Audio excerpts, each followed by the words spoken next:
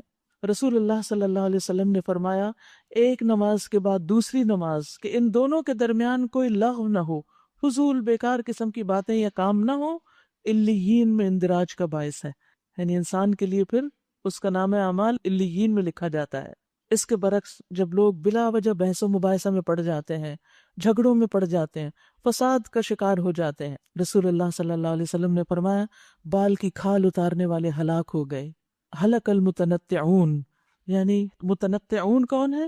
جو کسی بھی چیز میں غلو اختیار کرتے ہیں، حد سے بڑھ جاتے ہیں، اپنے اقوال اور افعال میں حدود پلانگ دیتے ہیں، اور ایسی باتوں میں قرید کرتے ہیں جن کو جاننے سے کوئی فائدہ نہیں، کچھ حاصل نہیں، کچھ نتیجہ نہیں ان کا، بلا وجہ کا تجسس. تو اس لیے جو شخص اپنی زندگی میں فوکس کرنا چاہتا ہے، نمازوں کو اچھا کرنا چاہتا ہے، اس کو لازم پھر لغویات سے بچنا پڑے گا. والذین هم للزکاة فاعلون، اور وہ لوگ زکوٰۃ کے طریقے پر عمل کرتے ہیں، یعنی تزکیہ نفس کرتے ہیں اور مال کی بھی زکوٰۃ دیتے ہیں. والذین هم لفروجهم حافظون، اور وہ جو اپنی شرمگاہوں کی حفاظت کرتے ہیں سوائے اپنی بیویوں کے اور ان عورتوں کے جو ان کے ملک یمین میں ہیں کہ ان پر محفوظ نہ رکھنے میں وہ قابل ملامت نہیں، البتہ جو اس کے علاوہ کچھ اور چاہیں وہی زیادتی کرنے والے ہیں. اور وہ جو اپنی امانتوں اور اپنے عہد و پیمان کا پاس رکھتے ہیں اور اپنی نمازوں کی حفاظت کرتے ہیں. یعنی پیچھے خشوع کی بات ہوئی اور یہاں نمازوں کی حفاظت کی بات ہوئی، یعنی ان کے اوقات کی حفاظت، جو کچھ اس میں پڑھ رہے ہیں اس کی حفاظت، اور پھر نماز کو ضائع کرنے والے اعمال سے بچنا۔ اولئک ھم الوارثون، یہی لوگ وہ وارث ہیں، الذین یرثون الفردوس، جو میراث میں فردوس پائیں گے، ہم فیہا خالدون، اس میں وہ ہمیشہ رہیں گے۔ اس جنت کے مستحق کون ہیں؟ جن کے اندر یہ کوالٹیز پائی جاتی ہیں، اور ان کوالٹیز میں 2 دفعہ نماز کا ذکر ہے۔ یاد رکھیے اگر ہماری نماز صحیح ہو جائے نا، زندگی کی باقی چیزیں خود ہی ٹھیک ہو جائیں گی۔ ہمارے لوگوں سے تعلقات، معاملات، ہمارے اخلاق، ہمارے گھروں کی اصلاح، ہمارے اداروں کی سب چیزیں ہو جائیں گی اگر ہماری نماز فکس ہو گئی، وہ اگر ٹھیک ہو گئی۔ سب خرابی شروع ہی سے ہوتی ہے کہ ہم اللہ سے مدد نہیں مانگتے، اللہ کے حضور جھکتے نہیں، خشوع اختیار نہیں کرتے۔ نتیجہ کیا ہے؟ جب اللہ ہی سے تعلق ٹھیک نہیں تو باقی کس سے ہوگا؟ جب اللہ ہی کا حق نہیں دے رہے، جو سب سے زیادہ حقدار ہے کہ اس کا حق دیا جائے، تو پھر کسی اور کا کیا حق دیں گے؟ جب اللہ سے نہیں ڈرتے تو کسی اور سے کیا ڈریں گے؟ اس لیے دنیا میں بھی کامیاب وہی ہے جو اللہ کے ساتھ سنسیئر ہے، اس کا حق دے رہا ہے، اس سے ڈرتا ہے، اس سے ڈر کے بات کرتا ہے، اس سے ڈر کے معاملہ کرتا ہے، اور اس بات سے ڈرتا رہتا ہے سب کچھ کر کے کہ کہیں میری نمازیں ضائع نہ ہو جائیں۔ وہ اپنی نمازوں کی حفاظت کرتا ہے، اور نماز کی حفاظت ایک سمبل بھی ہے کہ باقی بھی اپنی نیکیوں کی حفاظت کرتا ہے۔ اور آپ سب کو پتہ ہے نا، نیکیاں ضائع کس سے ہوتی ہیں؟ زبان کی بول سے ضائع ہوتی ہیں، نیکی کر کے اس پر احسان جتانے سے، اذیت دینے سے، جیسے صدقات ہیں خاص طور پر۔ تو ان سب چیزوں سے بچنے کی ضرورت ہے، تب انسان کے لیے کامیابی ہے۔ وَلَقَدْ خَلَقْنَا الْإِنسَانَ مِنْ سُلَالَةٍ مِّن طِينٍ، ہم نے انسان کو مٹی کے سط سے بنایا، پھر اسے ایک محفوظ جگہ ٹپکی ہوئی بوند میں تبدیل کیا، پھر اس بوند کو لوتھڑے کی شکل دی، پھر لوتھڑے کو بوٹی بنایا، پھر بوٹی کی ہڈیاں بنائیں، پھر ہڈیوں پہ گوشت چڑھایا، پھر اسے ایک دوسری ہی مخلوق بنا کھڑا کیا۔ آغاز دیکھیے اور انجام دیکھیے کہ کس شکل میں انسان باہر آتا ہے۔ فَتَبَارَكَ اللَّهُ أَحْسَنُ الْخَالِقِينَ، بس بڑا ہی بابرکت ہے اللہ، بہترین خالق۔ پھر اس کے بعد تم کو ضرور مرنا ہے، پھر قیامت کے روز یقیناً تم اٹھائے جاؤ گے۔ یعنی دنیا میں تو آ گئے ہو، واپسی بھی یاد رکھو، ہر ابتدا کی ایک انتہا ہوتی ہے۔ اور تمہارے اوپر ہم نے 7 راستے بنائے، تخلیق کے کام سے ہم کچھ نابلد نہ تھے، اور آسمان سے ہم نے ٹھیک حساب کے مطابق ایک خاص مقدار میں پانی اتارا۔ یعنی ہمیں لگ رہا تھا بارشیں بہت ہو گئیں، جبکہ اللہ کو پتا ہے کہ کس جگہ کتنا پانی اترنا چاہیے، اور اس کو زمین میں ٹھہرا دیا۔ یعنی کچھ پانی زمین کے اندر اتر جاتا ہے اور کچھ سمندر میں واپس چلا جاتا ہے، جو بادلوں کے ذریعے پھر اٹھ کے آ جاتا ہے۔ ہم اسے جس طرح چاہیں غائب کر سکتے ہیں، اور ہم پانی لانے پر قادر نہیں ہو سکتے۔ پھر اس پانی کے ذریعے سے ہم نے تمہارے لیے کھجور اور انگور کے باغ پیدا کر دیے، تمہارے لیے ان باغوں میں بہت سے لذیذ پھل ہیں، اور ان سے تم روزی حاصل کرتے ہو، یعنی کھا کے بھی اور ان کو بیچ کے ان سے کاروبار کر کے بھی۔ اور وہ درخت بھی ہم نے پیدا کیا جو طور سینا سے نکلتا ہے، تیل بھی لیے ہوئے اگتا ہے، اور کھانے والوں کے لیے سالن بھی ہے، زیتون کی طرف اشارہ ہے۔ اور حقیقت یہ ہے کہ تمہارے لیے مویشیوں میں بھی ایک سبق ہے، ان کے پیٹوں میں جو کچھ ہے اسی میں سے ایک چیز ہم تمہیں پلاتے ہیں، اور تمہارے لیے ان میں بہت سے دوسرے فائدے بھی ہیں، ان کو تم کھاتے ہو، اور ان پر اور کشتیوں پر سوار بھی کیے جاتے ہو۔ کشتی کا ذکر ہوا تو نوح علیہ السلام کا ذکر بھی ساتھ ہی آ گیا۔ وَلَقَدْ أَرْسَلْنَا نُوحًا إِلَىٰ قَوْمِهِ، ہم نے نوح علیہ السلام کو اس کی قوم کی طرف بھیجا۔ اس نے کہا، اے میری قوم کے لوگو، اللہ کی بندگی کرو، اس کے سوا تمہارے لیے کوئی اور معبود نہیں ہے، کیا تم ڈرتے نہیں ہو؟ یعنی شرک کر کے اس کی قوم کے جن سرداروں نے ماننے سے انکار کیا، وہ کہنے لگے یہ شخص کچھ نہیں مگر ایک بشر ہے تم ہی جیسا، یعنی اس کی وقت گھٹانے کی کوشش کی تاکہ لوگ اس کی بات پہ توجہ نہ کریں۔ اس کی غرض یہ ہے کہ تم پر برتری حاصل کرے۔ اللہ کو اگر بھیجنا ہوتا تو فرشتے بھیجتا۔ یہ بات تو ہم نے کبھی اپنے باپ دادا کے وقتوں میں سنی ہی نہیں، یعنی اپنی بات کو مضبوط کرنے کے لیے کیسی کیسی دلیلیں لا رہے ہیں۔ کچھ نہیں، بس اس آدمی کو ذرا جنون لاحق ہو گیا، کچھ مدت اور دیکھ لو۔ اب بھی یہی ہوتا ہے نا، جب کوئی شخص دین کی طرف آتا ہے، عمل بدلنے لگتا ہے، تو یہی باتیں سننے کو ملتی ہیں کہ اس کو جنون لاحق ہو گیا ہے، یہ نیا نیا اسلام میں داخل ہوا ہے، کچھ دن کے بعد دیکھنا کہ کیا ہوتا ہے۔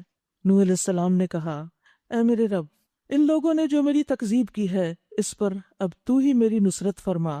ہم نے اس پر وحی کی کہ ہماری نگرانی میں اور ہماری وحی کے مطابق کشتی تیار کر، پھر جب ہمارا حکم آ جائے اور تنور ابل پڑے تو ہر قسم کے جانوروں میں سے ایک ایک جوڑا لے کر اس میں سوار ہو جاؤ اور اپنے اہل و عیال کو بھی ساتھ لے لو، سوائے ان کے جن کے خلاف پہلے فیصلہ ہو چکا۔ وہ کون تھے؟ ان کا بیٹا اور بیوی۔ اور ظالموں کے معاملے میں مجھ سے کچھ نہ کہنا، یہ اب غرق ہونے والے ہیں۔ پھر جب تو اپنے ساتھیوں سمیت کشتی پر سوار ہو جائے تو کہنا شکر ہے اس رب کا جس نے ہمیں ظالم لوگوں سے نجات دی۔ فَقُلِ الْحَمْدُ لِلَّهِ الَّذِي نَجَّانَا مِنَ الْقَوْمِ الظَّالِمِينَ وَقُلْ رَبِّ أَنزِلْنِي مُنزَلًا مُبَارَكًا وَأَنْتَ خَيْرُ الْمُنزِلِينَ، اور کہنا کہ اے میرے رب مجھے برکت والی جگہ اتار اور تو بہترین جگہ دینے والا ہے۔ بہت ہی خوبصورت دعا ہے یہ۔ کسی بھی جگہ آپ جائیں تو آپ یہ دعا پڑھ سکتے ہیں کہ اللہ برکت والی جگہ نصیب ہو۔ کہیں رشتہ کرنے جائیں، کہیں کوئی پراپرٹی خریدنے جائیں، کسی ادارے میں جائیں، کسی بینک میں جائیں، کہیں بھی جائیں تو برکت کی دعا کر لیں اپنے لیے۔ اور مجموعی طور پر کیا ہے کہ جب آپ سوار ہوں تو بھی دعا پڑھیں، سواری سے اتریں تو بھی دعا پڑھیں، اور جب گھر میں داخل ہوں تو بھی آپ یہ دعا پڑھ سکتے ہیں کہ آپ کے گھر میں بھی برکتیں ہوں گے۔ ان فی ذلک لآیات وان کنا لمبتلین، اس قصے میں بڑی نشانیاں ہیں اور آزمائش تو ہم کر کے ہی رہتے ہیں۔ اس میں خاص بڑی نشانی اور خاص بڑی سیکھنے کی بات یہ ہے کہ اگر انسان کا اپنا عمل اچھا نہ ہو تو خواہ وہ ایک نبی کے گھرانے میں ہی کیوں نہ رہتا ہو، نبی کی بیوی ہی کیوں نہ ہو، بیٹا ہی کیوں نہ ہو، کامیاب نہیں ہو سکتا۔ ہر شخص اپنے عمل کا خود ذمہ دار ہے۔ ہمیں یہ نہیں سوچنا چاہیے ہمارے ماں باپ بڑے نیک لوگ تھے۔ کچھ لوگ ایسے ہوتے ہیں نا، وہ کہتے ہیں کہ ہمارے ماں باپ بہت تہجد گزار ہیں، یا بہت صدقہ خیرات کرنے والے ہیں، یا بہت اچھے انسان ہیں، اور پھر اس کے بعد خود وہ کچھ ایسا نہیں کرتے، تو ان کی نیکی آپ کے کام نہیں آئے گی۔ ہاں، ان کی نیکی اور ان کی دعائیں آپ کو دنیا میں تو فائدہ دے سکتی ہیں کسی حد تک، لیکن آگے جا کر ہر ایک کو اپنا اپنا عمل خود پیش کرنا ہوگا۔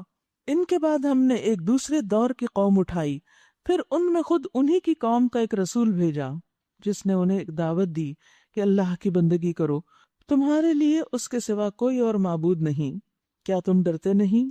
اس کی قوم کے جن سرداروں نے ماننے سے انکار کیا اور آخرت کی پیشی کو جھٹلایا، جن کو ہم نے دنیا کی زندگی میں آسودہ کر رکھا تھا، یعنی دنیا کی نعمتیں ملنے کی وجہ سے وہ غفلت میں پڑے ہوئے تھے، وہ کہنے لگے یہ شخص کچھ نہیں مگر ایک بشر تم ہی جیسا، جو کچھ تم کھاتے ہو وہی یہ کھاتا ہے، جو کچھ تم پیتے ہو وہی یہ پیتا ہے۔ اب اگر تم نے اپنے ہی جیسے ایک بشر انسان کی اطاعت قبول کر لی تو تم گھاٹے میں رہو گے۔ یہ تمہیں کہتا ہے کہ جب تم مر کر مٹی ہو جاؤ گے اور ہڈیوں کا پنجر بن کے رہ جاؤ گے، اس وقت تم قبروں سے نکالے جاؤ گے۔ دور، بالکل دور ہے یہ وعدہ جو تم سے کیا جا رہا ہے، یعنی یہ تو بیونڈ امیجنیشن ہے۔ زندگی کچھ نہیں مگر بس یہی دنیا کی زندگی ہے، یہی ہمیں جینا اور مرنا ہے، اور ہم ہرگز اٹھائے جانے والے نہیں ہیں۔ صاف انکار کر دیا آخرت کا۔ یہ شخص اللہ کے نام پر محض جھوٹ گھڑ رہا ہے اور ہم کبھی اس کی ماننے والے نہیں۔ بس سخت مخالفت کی۔ رسول نے کہا اے میرے رب، ان لوگوں نے جو میری تکذیب کی ہے اس پر اب تو ہی میری مدد فرما۔ جواب میں ارشاد ہوا قریب ہے وہ وقت جب یہ اپنے کیے پہ پچھتائیں گے۔ آخر کار ٹھیک ٹھیک حق کے مطابق ایک ہنگامہ عظیم نے ان کو آ لیا اور ہم نے ان کو کچرا بنا کے پھینک دیا۔ دور ہو ظالم قوم، یعنی ان کی باتیں اور ان کی اکڑ اور ان کی دنیا ان کے کسی کام نہ آئی جبکہ وہ ایمان نہیں لائے تھے۔ پھر ہم نے ان کے بعد دوسری قومیں اٹھائیں، کوئی قوم نہ اپنے وقت سے پہلے ختم ہوئی اور نہ اس کے بعد ٹھہر سکی۔ پھر ہم نے پے در پے اپنے رسول بھیجے، جس قوم کے پاس بھی اس کا رسول آیا اس نے اسے جھٹلایا، اور ہم ایک کے بعد ایک قوم کو ہلاک کرتے چلے گئے حتیٰ کہ ان کو بس افسانہ ہی بنا چھوڑا۔ پھٹکار ان لوگوں پر جو ایمان نہیں لاتے، فَبُعْدًا لِقَوْمٍ لَا يُؤْمِنُونَ۔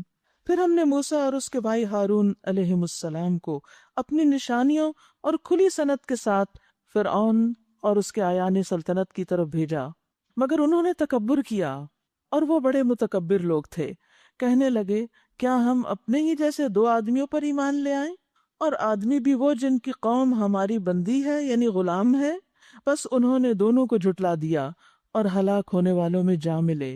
اور موسیٰ علیہ السلام کو ہم نے کتاب عطا فرمائی تاکہ لوگ اس سے رہنمائی حاصل کریں، یعنی بنی اسرائیل کو جب ہم نے آزادی دی تو پھر کتاب بھی دی کہ اب آئندہ زندگی اللہ کی اطاعت میں گزارے. کل تک تو تم مجبور تھے، فرعون تم پر حاوی تھا، لیکن اب تو تم آزاد قوم ہو، اب تو تمہیں کوئی مسئلہ نہیں، تم اس کتاب کو کتاب رہنما سمجھو. اور ابن مریم اور اس کی والدہ کو ہم نے ایک نشان بنایا. وَجَعَلْنَا ابْنَ مَرْيَمَ وَأُمَّهُ آیَةً، اور ان کو ایک سطح مرتفع پر رکھا جو اطمینان کی جگہ تھی اور چشمے اس میں جاری تھے. یہاں پر آپ دیکھیے کہ اللہ سبحانہ وتعالیٰ کی تخلیق کے جو مختلف انداز ہیں ان کی طرف اشارہ ہے کہ ابن مریم اور ان کی والدہ دونوں ہی ایک نشانی تھے. یاد رکھیے کہ اللہ سبحانہ وتعالیٰ خالق ہے، وہ جو چاہے پیدا کر سکتا ہے، اور اس میں انسان کو کسی قسم کا شک نہیں ہونا چاہیے. آدم علیہ السلام کو اس نے بغیر ماں اور بغیر باپ کے پیدا کیا. حوا کو بغیر ماں کے ایک مرد سے پیدا کیا، آدم علیہ السلام سے. عیسیٰ علیہ السلام کو بغیر مرد کے ایک عورت سے پیدا کیا، اور باقی تمام لوگوں کو ایک مرد اور عورت سے، من ذکر و انثی. تو اللہ کی قدرت کی نشانیوں پر غور کرنا چاہیے، نہ کہ انسان اس بارے میں شک کر کے اللہ کے حکم کو جھٹلا دے. یا ایھا الرسل کلوا من الطیبات واعملوا صالحا انی بما تعملون علیم. اے پیغمبرو، کھاؤ پاک چیزیں اور عمل کرو نیک، تم جو کچھ بھی کرتے ہو میں اس کو خوب جانتا ہوں. تمام پیغمبروں کو پاکیزہ چیزیں کھانے کا حکم دیا گیا، اس لیے کہ رزق حلال مددگار ہوتا ہے نیک کاموں میں. جب انسان حلال رزق کھاتا ہے تو اس کا دل پھر عبادت میں بھی زیادہ لگتا ہے، اللہ کی طرف بھی زیادہ رغبت کرتا ہے. اس لیے پیغمبروں کو بطور خاص اس کا اہتمام کرنے کے لیے کہا گیا. رسول اللہ صلی اللہ علیہ وسلم نے فرمایا، اگر تم میں 4 خصائل پائے جائیں، 4 خوبیاں ہوں، تو تمہیں دنیا کے کسی فائدے سے محرومی کا کوئی افسوس نہیں ہونا چاہیے. نمبر 1 امانت کی حفاظت، نمبر 2 سچی بات، نمبر 3 حسن فطرت یعنی فطرت پر ہو انسان، اور رزق کی پاک دامنی. نبی صلی اللہ علیہ وسلم کتنا اہتمام کرتے تھے رزق حلال کا، اس کا اندازہ ایک واقعے سے لگائیے. عبداللہ جو شداد بن اوس کی بہن تھی، وہ کہتی ہے کہ ایک دن طویل روزے کا دن تھا اور بہت گرمی تھی، تو انہوں نے افطاری کے وقت نبی صلی اللہ علیہ وسلم کے پاس دودھ کا ایک پیالہ بھیجا، لیکن آپ نے دودھ لانے والے کو واپس بھیج دیا اور فرمایا جاؤ پوچھ کر آؤ کہ یہ دودھ کہاں سے لیا گیا ہے. یعنی جنہوں نے بھیجا انہوں نے کہاں سے لیا؟ جواب لے کر آیا کہ یہ میری اپنی بکری کا دودھ ہے. آپ نے پھر واپس بھیجا اور کہا کہ جاؤ پوچھ کر آؤ کہ بکری کہاں سے لی تھی، بکری کا سورس کیا تھا؟ تو اس نے کہا کہ میں نے اپنے مال کے عوض خریدی. تو رسول اللہ صلی اللہ علیہ وسلم نے وہ دودھ پی لیا. دوسرے دن عبداللہ خود آپ کے پاس حاضر ہو گئی اور کہا کہ اللہ کے رسول، میں نے ایک طویل دن اور سخت گرمی کی وجہ سے آپ کا خیال کرتے ہوئے دودھ کا پیالہ بھیجا تھا، لیکن آپ نے قاصد کو میری طرف پلٹا دیا، ایسا کیوں؟ تو اس پر رسول اللہ صلی اللہ علیہ وسلم نے فرمایا، مجھ سے قبل رسولوں کو یہی حکم دیا گیا کہ وہ طیب چیزیں کھائیں، پاک چیزیں کھائیں اور صرف نیک عمل کریں. تو پیغمبر جو ہوتے ہیں وہ ظاہری اور باطنی دونوں اعتبار سے پاکیزہ ہوتے ہیں، ان کے عمل بھی نیک ہوتے ہیں، ان کا کھانا بھی پاک ہوتا ہے اور ان کے باطن بھی پاک ہوتے ہیں. اسی طرح صحابہ بھی حلال و حرام کا بہت خیال رکھتے تھے. حضرت ابوبکر کے بارے میں وہ مشہور واقعہ ہے، ان کا ایک غلام تھا جو روزانہ کچھ کما کے لاتا اور آپ کو دیتا. تو ایک دن اس نے کوئی چیز آپ کو دی، آپ نے کھا لی، تو پھر وہ کہنے لگا آپ کو پتہ ہے کہ یہ کہاں سے لایا تھا میں؟ تو آپ نے پوچھا کہاں سے لائے تھے؟ تو کہنے لگا کہ وہ دور جاہلیت میں کہانت کیا کرتا تھا، تو ایک دفعہ میں نے ایک شخص کو اسی طرح کچھ بتایا تھا جبکہ اس کی کوئی حقیقت نہیں تھی، میں نے اس کو دھوکہ دیا تھا. کہانت کی کیا حقیقت ہے؟ غیب کا علم کس کے پاس ہے؟ تو کہتے ہیں میں نے اس کو دھوکہ دیا، یعنی اس کو تو نہیں پتا دھوکہ تھا، اس نے سمجھا کہ میں نے صحیح بات کی ہے، تو وہ جو میں نے اس کو بتایا تھا، جو وہ مسئلہ مجھ سے پوچھ رہا تھا، تو اس کے عوض یہ مجھے ملا ہے. تو حضرت ابوبکر بہت پریشان ہوئے. بخاری کی روایت ہے یہ، اور ان کے بارے میں آتا ہے کہ انہوں نے اپنے حلق میں انگلی ڈالنی شروع کی اور پھر انگلی ڈال کے اس سارے کھانے کو باہر قے کر کے نکالا، کیونکہ کہانت کا کھانا، نجومیوں کی کمائی اور اس قسم کی پیشن گوئیوں کے ذریعے مال حاصل کرنا یہ حرام سورس آف انکم ہے. تو انہوں نے اس کو کھانا پسند نہیں کیا، حالانکہ کمایا تو غلام نے تھا اور غلام نے آپ کو کھلایا، لیکن آپ نے اس کو اپنے اندر گوارا نہیں کیا. تو اس میں ہمارے لیے بھی بہت بڑا سبق ہے کہ اپنی آمدنی کے ذرائع کے بارے میں بھی ضرور کانشیس رہیں. وَإِنَّ هَذِهِ أُمَّتُكُمْ أُمَّةً وَاحِدَةً وَأَنَا رَبُّكُمْ فَاتَّقُونِ. اور یہ تمہاری امت ایک ہی امت ہے اور میں تمہارا رب ہوں، پس تم مجھی سے ڈرو۔ مگر بعد میں لوگوں نے اپنے دین کو آپس میں ٹکڑے ٹکڑے کر لیا، ہر گروہ کے پاس جو کچھ ہے اسی میں وہ مگن ہے، یعنی کسی نے دین کے ایک حصے کو بہت اہم قرار دیا، کسی نے دوسرے کو، اور جو ان کے لیے کنوینئنٹ تھا اس کو پکڑ کے وہ سمجھنے لگے ہم سب سے زیادہ نیک ہیں اور ہم زیادہ اچھا کام کر رہے ہیں، حالانکہ اصل دین اور دین پر عمل فائدہ اسی وقت دے گا جب ہم ہر چیز کو اس کی جگہ رکھیں گے، فرائض اپنی جگہ، نوافل اپنی جگہ، حقوق العباد اپنی جگہ، رزق حلال اپنی جگہ، تو صرف کسی ایک چیز کو فوکس میں نہ رکھیں، دین کو ایز اے ہول لیں۔ قرآن مجید میں آتا ہے یا ایھا الذین آمنوا ادخلوا فی السلم کافۃ، اے لوگو جو ایمان لائے ہو دین میں پورے کے پورے داخل ہو جاؤ، پک اینڈ چوز نہیں کرو اور صرف ایک چیز کو لے کے نہیں بیٹھ جاؤ۔ لیکن افسوس کے ساتھ کہنا پڑتا ہے کہ امت مسلمہ کی اب حالت یہی ہو چکی ہے کہ ہم میں سے ہر شخص ایک خاص گروہ کے ساتھ ہوتا ہے اور پھر جو کچھ وہ گروہ کر رہا ہوتا ہے نا وہی سب سے اہم ہوتا ہے۔ مثلاً ایک مسجد میں آپ جائیں تو وہ اس بات پہ جھگڑ رہے ہوتے ہیں کہ آمین اونچی کیوں کی، اور کوئی اس پہ لڑائی کر رہا ہوتا ہے کہ رفع یدین کیوں نہیں کیا۔ ساری نماز ٹھیک کوئی پڑھے، اگر رفع یدین نہیں کیا تو اس پر بغض رکھ لیں گے، اس کو مسلمان ہی نہیں سمجھے۔ سوچنے کی بات یہ ہے کہ ہم کن باتوں پہ جھگڑ رہے ہیں۔ کچھ چیزیں ہیں جو فرائض کے درجے میں ہیں، ان کو ہم چھوڑ نہیں سکتے، کچھ چیزیں ہیں سنت اور نفل مستحب کے درجے میں، ان کو انہی کے مقام پر رکھنا چاہیے۔ اگر آپ ایک مستحب چیز کو فرض کے درجے میں لے آئیں گے اور اس پہ جھگڑے شروع کر دیں گے تو پھر اختلاف ہی اختلاف ہوگا نا، تو اس سے بچنے کی ضرورت ہے۔ اب اگر کوئی شخص نمازیں تو جٹ پٹ پڑھ کے مختصر سی پڑھ کے اور پھر وہ نکل جاتا ہے خدمت خلق کو، اور وہ سمجھے کہ میں زیادہ نیک کام کر رہا ہوں اور نمازوں کا کوئی حال ہی نہیں، تو یہ بھی درست نہیں۔ جب اللہ کی عبادت کا وقت ہے تو اس کو وقت دو، اس کا حق ادا کرو، اور جب بندوں کی خدمت کا وقت ہے تو اس کو پوری توجہ کے ساتھ کرو۔ تو اپنی مرضی سے دین کا نقشہ بنا لینا اللہ کے ہاں کچھ فائدہ نہ دے گا۔ اللہ نے جو دین بھیجا ہے وہ اسی کے مطابق ہم سے عمل چاہتا ہے۔ اچھا تو چھوڑ دو انہیں، ڈوبے رہیں اپنی غفلت میں ایک وقت خاص تک، یعنی یہ سب جھگڑے موت تک ہی ہے نا، اس کے بعد تو سب کچھ ختم ہو جائے گا۔ کیا یہ سمجھتے ہیں کہ ہم جو انہیں مال اور اولاد سے مدد دیے جا رہے ہیں تو گویا انہیں بھلائیاں دینے میں سرگرم ہے؟ یعنی بعض اوقات انسان غلط کام بھی کر رہا ہوتا ہے، اس کے باوجود اس کو دنیا کی نعمتیں ملتی چلی جاتی ہیں، تو انسان یہ سمجھنے لگتا ہے کہ اللہ مجھ سے بہت راضی ہے۔ فرمایا نہیں، اصل معاملے کا انہیں شعور نہیں۔ بھلائیوں کی طرف دوڑنے والے اور سبقت کر کے انہیں پا لینے والے تو در حقیقت وہ لوگ ہیں جو اپنے رب کے خوف سے ڈرے رہتے ہیں۔ سبحان اللہ، یعنی اللہ کی نگاہ میں بڑا کون ہے؟ دنیا میں تو بڑے ہونے کے معیار ہم نے خود مقرر کر رکھے ہیں نا، کسی کو ہم بڑا سمجھ لیتے ہیں اس کی بڑی ڈگری کی وجہ سے، کسی کو مال کی وجہ سے، کسی کو کثرت اولاد کی وجہ سے، کسی کو کسی اور عہدے کی وجہ سے، لیکن بلند معیار جو دنیا نے قائم کر رکھے ہیں اللہ کے ہاں بلندی کا ذریعہ نہیں۔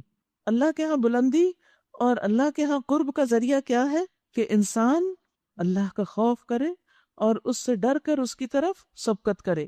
جو اپنے رب کی آیات پر ایمان لاتے ہیں، ان کو سچا سمجھتے ہیں، جو اپنے رب کے ساتھ کسی کو شریک نہیں کرتے، اور جن کا حال یہ ہے کہ دیتے ہیں جو کچھ بھی وہ دیتے ہیں اور دل ان کے اس خیال سے کانپتے رہتے ہیں کہ ہمیں اپنے رب کی طرف پلٹنا ہے۔ یعنی وہ سارے فرائض ادا کرتے ہیں، نمازیں بھی اچھی سے پڑھتے ہیں، صدقہ خیرات بھی خوب کرتے ہیں، اس کے باوجود ان کے اندر کسی نیکی کا کوئی غرور نہیں آتا۔ یہ ہے اللہ کے قریب لوگ، ان کو ڈر لگا رہتا ہے اور وہ دعا کرتے ہیں اللہ تو اسے قبول کر لے، بڑی سے بڑی نیکی کر کے بھی وہ ڈرتے ہیں۔ اس کے بارے میں حضرت عائشہ نے نبی صلی اللہ علیہ وسلم سے سوال کیا تھا کہ کیا اس سے مراد وہ لوگ ہیں جو زنا، چوری اور شراب نوشی وغیرہ کر کے اللہ سے ڈرتے ہیں؟ تو آپ نے فرمایا نہیں، اے صدیق کی بیٹی، اس سے مراد وہ شخص ہے جو نماز پڑھتا ہے، روزے رکھتا ہے، زکوٰۃ دیتا ہے اور پھر اللہ سے ڈرتا ہے، سارے فرائض ادا کر کے بھی اللہ سے ڈرتا ہے۔ یہ ہے اصل خشیت، یہ ہے اصل نیکی، یہ ہے خیر و بھلائی۔ نافرمانی کر کے تو ڈرنا ہی چاہیے، گناہ کر کے تو ڈرنا ہی چاہیے، لیکن اصل متقی کون ہے؟ جو نیکی کر کے بھی ڈرتے ہیں کہ پتہ نہیں قبول ہوئی کہ نہیں ہوئی، کہیں ہمارے کسی اور عمل نے اس کو ضائع تو نہیں کر دیا۔ وہی بھلائیوں کی طرف دوڑنے والے اور سبقت کر کے انہیں پا لینے والے ہیں۔ ہم کسی شخص کو اس کی قدرت سے زیادہ تکلیف نہیں دیتے، اور ہمارے پاس ایک کتاب ہے جو ہر ایک کا حال ٹھیک ٹھیک بتا دینے والی ہے، اور لوگوں پر ظلم بہرحال نہیں کیا جائے گا، مگر یہ لوگ اس معاملے سے بے خبر ہیں اور ان کے اعمال بھی اس طریقے سے، یعنی جس طرح اوپر ذکر کیا گیا ہے اس سے مختلف ہیں۔ وہ اپنے یہ کرتوت کیے چلے جائیں گے یہاں تک کہ جب ہم ان کے عیاشوں کو عذاب میں پکڑ لیں گے تو پھر یہ ڈکرانا شروع کر دیں گے۔ اب بند کرو اپنی فریاد و فغاں، ہماری طرف سے اب کوئی مدد تمہیں نہیں ملنی۔ میری آیات سنائی جاتی تھیں تو تم الٹے پاؤں بھاگ نکلتے تھے، یعنی ان کا کچھ بھی اثر نہیں لیتے تھے، ان سے کچھ بھی حاصل نہیں کرتے تھے۔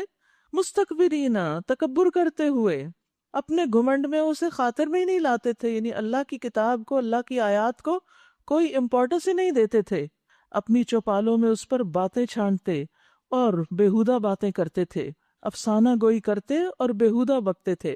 یعنی اہل عرب کی اس سچویشن کا ذکر ہے یہاں پر کہ جب وہ نبی صلی اللہ علیہ وسلم کی مجلسوں میں بھی آتے، قرآن بھی سنتے لیکن کچھ اثر نہ لیتے، اور واپس جا کر اپنے سوشل سرکل میں اس وقت راتوں کو مجلسیں لگا کرتی تھی باتیں کرنے کی، تو آ کے دن میں جو سنا ہوتا تھا اس پر تبصرے کرتے اور اس کا مذاق اڑاتے اور اس کے بارے میں بری بری باتیں کرتے۔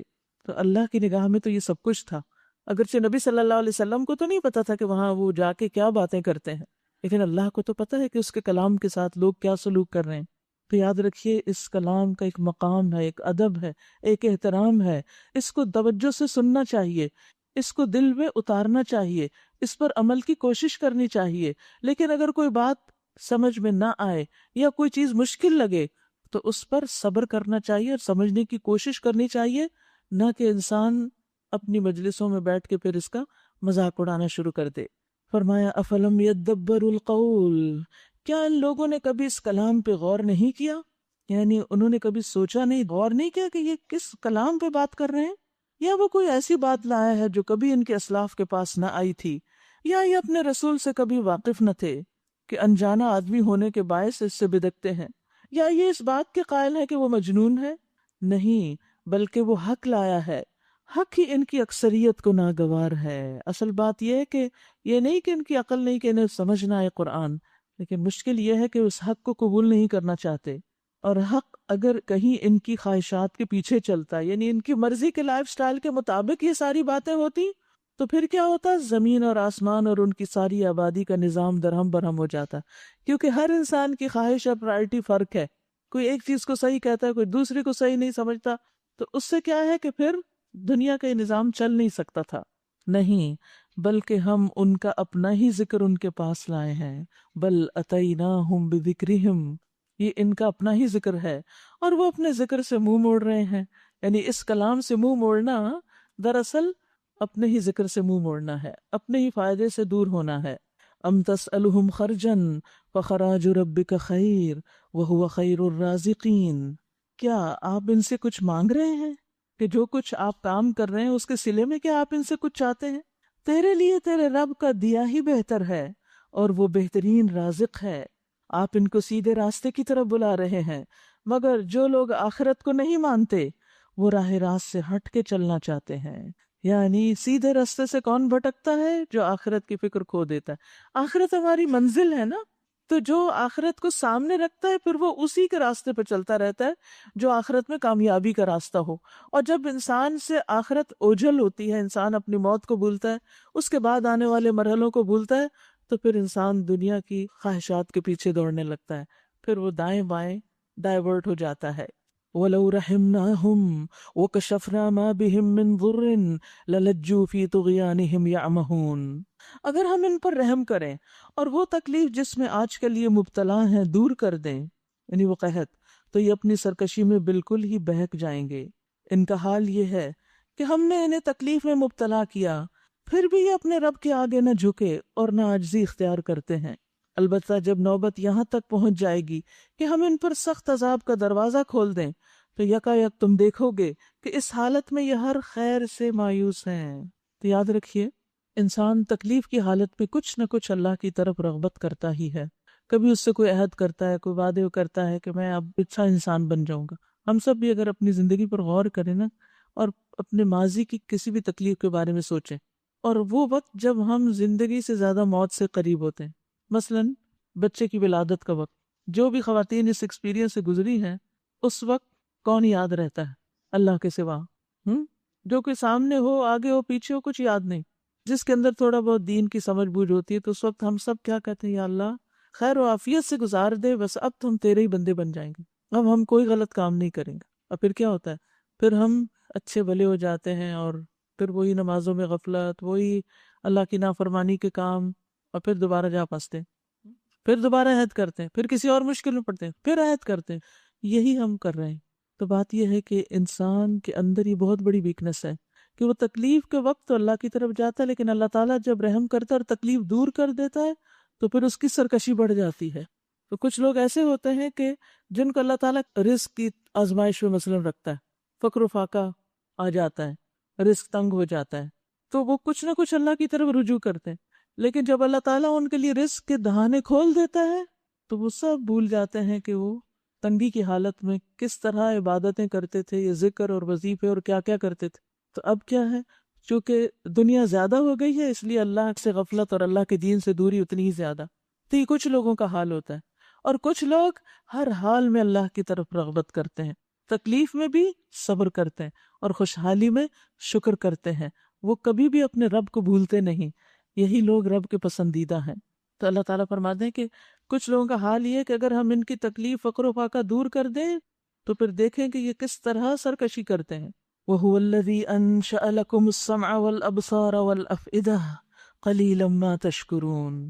وہ اللہ ہی تو ہے جس نے تمہیں سننے اور دیکھنے کی قوتیں دی اور سوچنے کو دل دیے، مگر تم لوگ کم ہی شکر گزار ہوتے ہو۔ وہی ہے جس نے تمہیں زمین میں پھیلایا اور اسی کی طرف تم سمیٹے جاؤ گے۔ وہی زندگی بخشتا ہے، وہی موت دیتا ہے، گردش لیل و نہار اسی کے قبضہ قدرت میں ہے۔ کیا تمہاری سمجھ میں یہ بات نہیں آتی کہ یہ سب کچھ اللہ کے حکم ہی سے ہو رہا ہے؟ مگر یہ لوگ وہی کچھ کہتے ہیں جو ان سے پہلے کے لوگ کہہ چکے۔ یہ کہتے ہیں کیا ہم جب مر کر مٹی ہو جائیں گے اور ہڈیوں کا پنجر بن کے رہ جائیں گے تو کیا ہمیں پھر زندہ کر کے اٹھایا جائے گا؟ ہم نے بھی یہ وعدے بہت سنے ہیں اور ہم سے پہلے ہمارے باپ دادا بھی سنتے رہے، یہ تو محض کہانیاں ہیں پہلوں کی۔ ان سے کہو بتاؤ اگر تم جانتے ہو کہ یہ زمین اور اس کی ساری آبادی کس کی ہے، یہ ساری مخلوق کس کی ہے، یہ ضرور کہیں گے اللہ کی۔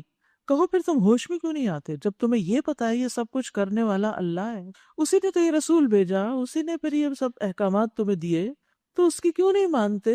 جس نے سب کچھ بنایا اس کا حق سب سے زیادہ ہے کہ اس کی اطاعت کی جائے۔ ان سے پوچھئے ساتوں آسمان اور عرش عظیم کا مالک کون ہے؟ یہ ضرور کہیں گے اللہ۔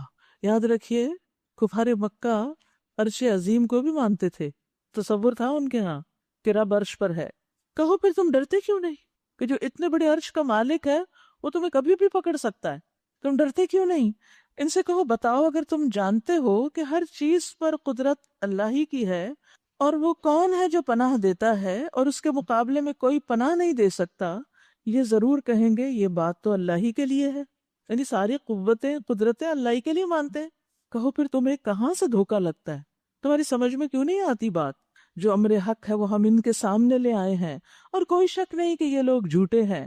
اللہ نے کسی کو اپنی اولاد نہیں بنایا اور کوئی دوسرا الہ اس کے ساتھ نہیں ہے، اگر ایسا ہوتا تو ہر الہ اپنی خلق کو لے کر الگ ہو جاتا اور پھر وہ ایک دوسرے پر چڑھ دوڑتے۔ پاک ہے اللہ ان باتوں سے جو یہ لوگ بناتے ہیں، کھلے اور چھپے کا جاننے والا، وہ بالا تر ہے اس شرک سے جو یہ لوگ تجویز کرتے ہیں۔ قُلْ رَبِّ إِمَّا تُرِيَنِّي مَا يُوعَدُونَ رَبِّ فَلَا تَجْعَلْنِي فِي الْقَوْمِ الظَّالِمِينَ۔ کہہ دیجئے اے میرے رب، جس عذاب کی ان کو دھمکی دی جا رہی ہے وہ اگر میری موجودگی میں تو لائے، یعنی محمد صلی اللہ علیہ وسلم کے ہوتے ہوئے اہل مکہ پر عذاب آ جائے، تو اے میرے رب مجھے ان ظالم لوگوں میں شامل نہ کرنا۔ یعنی آپ اس بات سے ڈرتے تھے کہ یہ لوگ اتنی ڈھٹائی سے انکاری کیے چلے جا رہے ہیں ہر بات کا، کوئی دلیل نہیں مانتے، تو کہیں ایسا نہ ہو ان پر بھی وہی پکڑ آ جائے جو پہلی قوموں کے منکرین پر آئی تھی۔ تو اللہ تعالیٰ نے آپ کو دعا سکھا دی کہ آپ اس خوف سے نکلنے کے لیے یہ دعا پڑھیے، اور حقیقت یہ ہے کہ ہم آپ کی آنکھوں کے سامنے ہی وہ چیز لے آنے کی پوری قدرت رکھتے ہیں جس کی دھمکی ہم انہیں دے رہے ہیں۔ برائی کو اس طریقے سے دور کیجیے جو بہترین ہو۔ مختلف طرح کے لوگوں سے ہمارا واسطہ پڑتا رہتا ہے، گھر میں بھی گھر سے باہر بھی۔ کچھ لوگ ہمارے ساتھ بہت موافقت کرتے ہیں، ہمارے مزاج کے مطابق ہوتے ہیں، اور کچھ مخالف ہوتے ہیں، ان کا اور ہمارا مزاج نہیں ملتا، قارورہ نہیں ملتا، ان کی سوچ فرق ہوتی ہے۔ نتیجہ کیا ہوتا ہے؟ وہ ہمارے لیے ایک امتحان بن جاتے ہیں۔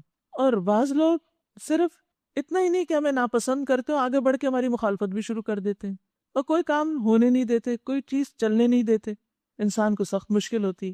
اور خاص طور پر اگر کوئی دین کا کام کر رہا ہو، جیسے یہاں نبی صلی اللہ علیہ وسلم سے فرمایا جا رہا ہے کہ ادفع باللتی ہی احسن. تو آپ دیکھیے کہ نبی صلی اللہ علیہ وسلم کی جتنی مخالفت ہوئی، جتنی باتیں آپ کے خلاف کی گئیں، جتنا آپ کو ستایا گیا، جتنا آپ کا دل دکھایا گیا، جسمانی تکلیفیں بھی دی گئی، پتھر بھی مارے گئے، خون بھی بہایا گیا، دانت بھی شہید ہوا آگے جا کر احد میں، کیا ہم میں سے کسی کو اس کا 10واں حصہ بھی تکلیف پہنچی اللہ کے دین کے کام میں؟ اس راستے پر اگر ہمیں کبھی کوئی تکلیف آ جائے تو ہم ساری زندگی نہیں بھولتے اس کو، بار بار اس کا تذکرہ کرتے ہیں کہ فلاں نے ہمارے ساتھ یہ کیا تھا، فلاں نے ہمارے ساتھ یہ کیا تھا. کیا کبھی آپ نے اللہ کے رسول کو بھی ایسی باتیں کرتے سنا؟ جن لوگوں نے اتنا دل دکھایا تھا تو پھر ہوتا تو یہ کہ آپ ان کی خوب خبر لیجئے، ان کی ایسی تیسی، انہوں نے یہ اور یہ کیا، آپ بھی ان کے ساتھ ایسا اور ایسا کریں. لیکن ابھی حکم کیا آیا ہے؟ ادفع باللتی ہی احسن السیئہ، برائی کا جواب بھلائی سے دیں. مسلسل یہی حکم آتا رہا مکہ میں. اپنے ہاتھ روک لیں، بدلہ نہیں لیں، ان سے اچھا سلوک کریں تاکہ ان پہ حجت تمام ہو جائے. ہم اپنی زندگیوں میں دیکھیں، کیا ہم اس اصول پر عمل کرتے ہیں؟ گھر کے اندر ہو یا گھر کے باہر، شوہر ہمارے ساتھ کوئی بات کر دے جو ہمیں اچھی نہ لگے تو ہمارا جواب کیا ہوتا ہے؟ بچوں سے کوئی ناگواری ہو تو جواب کیا ہوتا ہے؟ ساتھیوں سے کوئی ہو جائے تو جواب کیا ہوتا ہے؟ اور وہ لوگ جو دین کی طرف ہیں نہیں، وہ تو کچھ کہہ دے تو پھر تو اور بھی بڑی بات بن جاتی. تو اگر آپ واقعی با اخلاق انسان ہیں اور آپ کا درجہ دوسرے سے بڑا ہے تو ایسے بڑا نہیں ہوگا جب تک آپ کا اخلاق اس سے بہتر نہ ہو، آپ کا حوصلہ اس سے زیادہ بلند نہ ہو، آپ کی قوت ایمانی اس سے زیادہ اچھی نہ ہو، تبھی آپ برائی کا بدلہ بھلائی سے دے سکتے ہیں، ورنہ نہیں دے سکتے. نحن عالم بما یصفون، ہمیں پتہ ہے جو وہ کر رہے ہیں، جو باتیں وہ گڑھ رہے ہیں، بنا رہے ہیں، ہمیں پتہ ہے، ہم جانتے ہیں. سوچیے ذرا، ہمیں یہی کیوں شوق ہوتا ہے کہ لوگوں کو پتہ چل جائے کہ ہمارے ساتھ کیا کیا ظلم ہوئے؟ کیا اللہ جاننے کے لیے کافی نہیں؟ سوچیے نا ذرا، لوگوں کو بتانا ضروری ہوتا ہے؟ ہر وقت لوگوں کے سامنے یہ قصے کرنا، اس نے میرے ساتھ یہ کیا، اس نے یہ کیا، اس نے یہ کیا، ان باتوں کو کر کے آپ اپنے زخموں کو نہیں کریدتے رہتے؟ زیادہ دکھی نہیں ہوتے؟ اور جب غم اور دکھ آپ پہ حاوی ہو جاتا تو کیا آپ کی خیر میں کمی نہیں آتی؟ آتی ہے نا. تو ان چیزوں سے درگزر کرنا چاہیے، سارے معاملے اللہ کے سپرد کر دیں. اللہ تعالیٰ فرماتے ہیں نحن اعلم بما یصفون، ان سب کے کام ہم کو پتہ ہے، کسی کو بتانے کی ضرورت نہیں. اللہ جانتا ہے، وہ اجر دینے کے لیے کافی ہے. لوگوں کو بتا بتا کے اجر ضائع نہ کریں. لا تبطلوا صدقاتکم بالمن والاذى، مت احسان جتائیں. لیکن ہے بڑا مشکل نا. وقل رب اعوذ بک من ہمزات الشیاطین، کون نہیں کرنے دیتا یہ؟ شیطان. شیطان کبھی بھی ہمیں ثابت قدم رہنے نہیں دے گا کہ ہم اللہ کے راستے میں آنے والی تکلیفوں کا ذکر کرنے سے باز رہیں، وہ نہیں کرنے دے گا. تو پھر کیا کریں؟ اور دعا کیجئے کہ اے میرے رب، میں شیاطین کی اکساہٹوں سے تیری پناہ مانگتا ہوں، کیونکہ جو شخص جتنا اچھا کام کرتا ہے، جتنا بڑا کام کرتا ہے، جتنا زیادہ مشکل حالات میں کام کرتا ہے، اتنے ہی زیادہ شیطانوں کی فوجیں اس کے پیچھے آ جاتی ہیں، اور وہ سب مل کے اس کو بھڑکاتے اور اکساتے ہیں اور اس کو مظلوم بناتے ہیں اور اس کو یاد کراتے ہیں بار بار کہ دیکھو فلاں نے یہ تمہیں کہا، فلاں نے یہ کیا، اس نے تمہیں بہت ٹف ٹائم دیا، اس نے تمہارے ساتھ زیادتی کی. بھائی یہ سب کچھ کیوں ہوا تمہارے ساتھ؟ اگر تم اپنے گھر میں بیٹھے ہوتے تو یہ ہوتا؟ پھر تو کوئی نہ کرتا. یہ اسی لیے تو ہوا کہ تم اللہ کے دین کا کام کر رہے تھے. اور یہاں بھی نبی صلی اللہ علیہ وسلم کے ساتھ یہ ساری تکلیفیں 40 سال تک تو نہیں آئیں. یہ سب کچھ کیوں آیا پیش؟ کیونکہ آپ لوگوں کو اللہ کی طرف بلا رہے تھے، ان کو دین کی دعوت دے رہے تھے. تو سارے شیطان آپ کے پیچھے لگ گئے، یعنی انسانوں کے بھی اور جنوں کے بھی. تو کہا کہ اللہ کی پناہ لے لو. اب یہاں لفظ ہمزات آیا ہے، تو یہاں پر اللہ تعالیٰ نے اپنے نبی اور سب مومنوں کو بھی یہی حکم دیا ہے کہ وہ شیطانوں کے ہمزات سے اللہ کی پناہ طلب کریں. پتہ ہے آپ کو ہمزات کیا ہوتے ہیں؟ وہ ہمزات شیطان ساتھ لگا وہ نہیں ہے، یہ ہمزات ہے. ہمزات ہوتے ہیں غضب کے، غصے کے وہ حملے جن میں انسان اپنے اوپر قابو نہیں پا سکتا. یعنی کسی کی حرکت پر انسان کو ایسا غصہ آئے کہ وہ اپنے آپ کو کنٹرول نہ کر سکے، یہ ہمزات ہوتے ہیں. اور یہ صریحاً شیطان کی کارستانی ہوتی ہے کہ وہ آپ کو اتنا بھڑکاتا ہے کسی چیز کے بارے میں کہ آپ چپ رہ ہی نہیں سکتے، کسی نہ کسی سے تو ذکر ضروری کر دیتے ہیں. تو حل کیا ہے؟ وَإِمَّا يَنزَغَنَّكَ مِنَ الشَّيْطَانِ نَزْغٌ فَاسْتَعِذْ بِاللَّهِ إِنَّهُ سَمِيعٌ عَلِيمٌ. اگر کبھی شیطان کی طرف سے کوئی اکساہٹ تمہیں ابھارے تو اللہ کی پناہ طلب کرو، بے شک وہ سب کچھ سننے والا، سب کچھ جاننے والا ہے۔ رسول اللہ صلی اللہ علیہ وسلم نے فرمایا، جب آدمی کو غصہ آ جائے تو کہے اعوذ باللہ۔ کیا کہے؟ اعوذ باللہ۔ اکیلے بھی بیٹھے ہو نا اور بات سوچ کے غصہ آنے لگ جائے تو اکیلے میں بھی بول دے، کسی کے سامنے ہو تب بھی۔ نبی صلی اللہ علیہ وسلم نے فرمایا اس سے اس کا غصہ ٹھنڈا ہو جائے گا۔ اذا غضب الرجل فقال اعوذ باللہ سکن غضبہ۔ اور اس کو معمولی نہ سمجھے کہ اچھا اعوذ باللہ پڑھنے سے کیا ہو جائے گا۔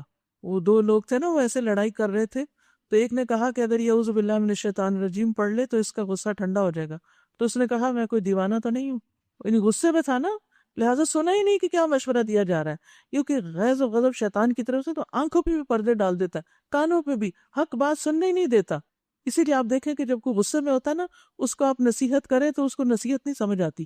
تو اگر آپ واقعی چاہتے ہیں نا کسی کی خیر خواہی اور اس کو سمجھانا، تو پہلے اس کے غصے کو ٹھنڈا کریں یا اس کو چھوڑ دیں، جب ذرا حالات نارمل ہوں گے پھر اپنی بات کریں، ورنہ آپ کی بات گنوائی جائے گی۔ اور یاد رکھیے کہ بعض اوقات انسان غصے کی حالت میں ایک جملہ کہتا ہے اور اس کا کیا دھرا سب ضائع ہو جاتا ہے۔ اور اس میں خصوصاً دین والے بڑا محتاط رہیں، بہت محتاط، کیونکہ وہ عام لوگوں سے زیادہ نیکیاں کما رہے ہوتے ہیں نا، کہ وہ خود بھی نیکی کا کام کر رہے ہیں اور دوسروں کو بھی نیکی کی طرف لا رہے ہیں، تو ان کا تعلق انٹریکشن مختلف لوگوں سے ہوتا رہتا ہے جو کسی نہ کسی طرح ان کو ستاتے ہیں، کبھی کوئی تنقید کر کے، مخالفت کر کے، جھوٹے الزام لگا کے، کبھی کچھ کچھ نہ کچھ چلتا رہتا ہے۔ تو اس لیے اگر آپ واقعی دین کا کام کرنا چاہتے ہیں نا، اللہ کا کام جس کا بہت بڑا اجر اور درجہ ہے، تو پھر اتنا حوصلہ بھی اپنے اندر لے آئیں تاکہ کیا دھرا ضائع نہ ہو جائے۔ اور اس میں مسند احمد کی ایک روایت کا کچھ حصہ آپ کے سامنے رکھوں گی۔ بنی اسرائیل میں دو لوگ تھے، ایک بڑا عبادت گزار تھا اور دوسرا اپنے اوپر بڑی زیادتی کرتا تھا، یعنی غلط کام کرتا رہتا تھا، لیکن دونوں دوست بنے ہوئے تھے۔ تو جو نیک تھا نا، وہ برے شخص کو ہر وقت سمجھاتا رہتا، بھائی یہ چھوڑ دو، یہ نہ کرو۔ تو وہ دوسرا کیا کہتا، میرا معاملہ اللہ کے ساتھ ہے، مجھے تم میرے حال پہ چھوڑ دو، تم مجھ پہ نگران نہیں بنا کے بھیجے گے، بس تمہارا کام ہے سمجھانا، سمجھا دیا بس کرو، مجھے چھوڑ دو۔ تو کہتے ہیں کہ ایک دن وہ نیک آدمی نے وہ برے کو کوئی گناہ کرتے دیکھا، تو عبادت گزار نے کہا کہ تیری بربادی ہو، اسے چھوڑ دو، نہ کرو۔ اس نے کہا میرے معاملے کو میرے رب پہ چھوڑ دو، تم میرے نگران نہیں۔ تو اس نے، نیک آدمی نے غصے میں یہ کہہ دیا، اللہ کی قسم اللہ تجھے کبھی نہیں بخشے گا، تجھے جنت میں کبھی داخل نہیں کرے گا، غصے میں بولا۔ اب کیا ہوا؟ راوی کہتے ہیں کہ اللہ نے ان دونوں کے پاس ملک الموت کو بھیجا اور ان دونوں کی روح قبض کر لی۔ دونوں اللہ کے سامنے حاضر ہوئے۔ گناہگار سے اللہ نے فرمایا جا، اپنی رحمت سے میں نے تجھے بخش دیا، جا جنت میں داخل ہو جا۔ اور دوسرے سے کہا کیا میرے فیصلوں کو تو جانتا تھا کہ تم نے قسم کھائی کہ اللہ اس کو بخشے گا نہیں، یا جو کچھ میرے ہاتھ میں ہے تو اس کا منتظم ہے، اور حکم دیا اسے لے جاؤ جہنم میں۔ اس نے اللہ کا اختیار اپنے ہاتھ میں لینے کی کوشش کی کہ کسی کے بارے میں یہ فیصلہ دیا کہ تم جنت میں نہیں جا سکتے، تم کیسے جانتے ہو کون جا سکتا کون؟ تو آپ صلی اللہ علیہ وسلم نے فرمایا اس ذات کی قسم جس کے ہاتھ میں ابو القاسم کی جان ہے، اس نے صرف ایک ایسا کلمہ بولا تھا، منہ سے ایک بات نکالی تھی، اور غصے میں یہی ہمزات ہوتی ہیں، جس نے اس کی دنیا اور آخرت کو تباہ و برباد کر دیا، ساری نیکی چلی گئی۔ یاد رکھیے بعض اوقات ہم نیکیوں کے بڑے بڑے مشکل کام کرتے ہیں اور زبان سے وہ باتیں نکال دیتے ہیں اس کے بعد جو غیبت کی شکل میں یا الزام تراشی کی شکل میں یا کسی بھی اور اسی طرح کی بد اخلاقی کی شکل میں ہوتی ہیں، کہ جس سے اعمال برباد ہو جاتے ہیں۔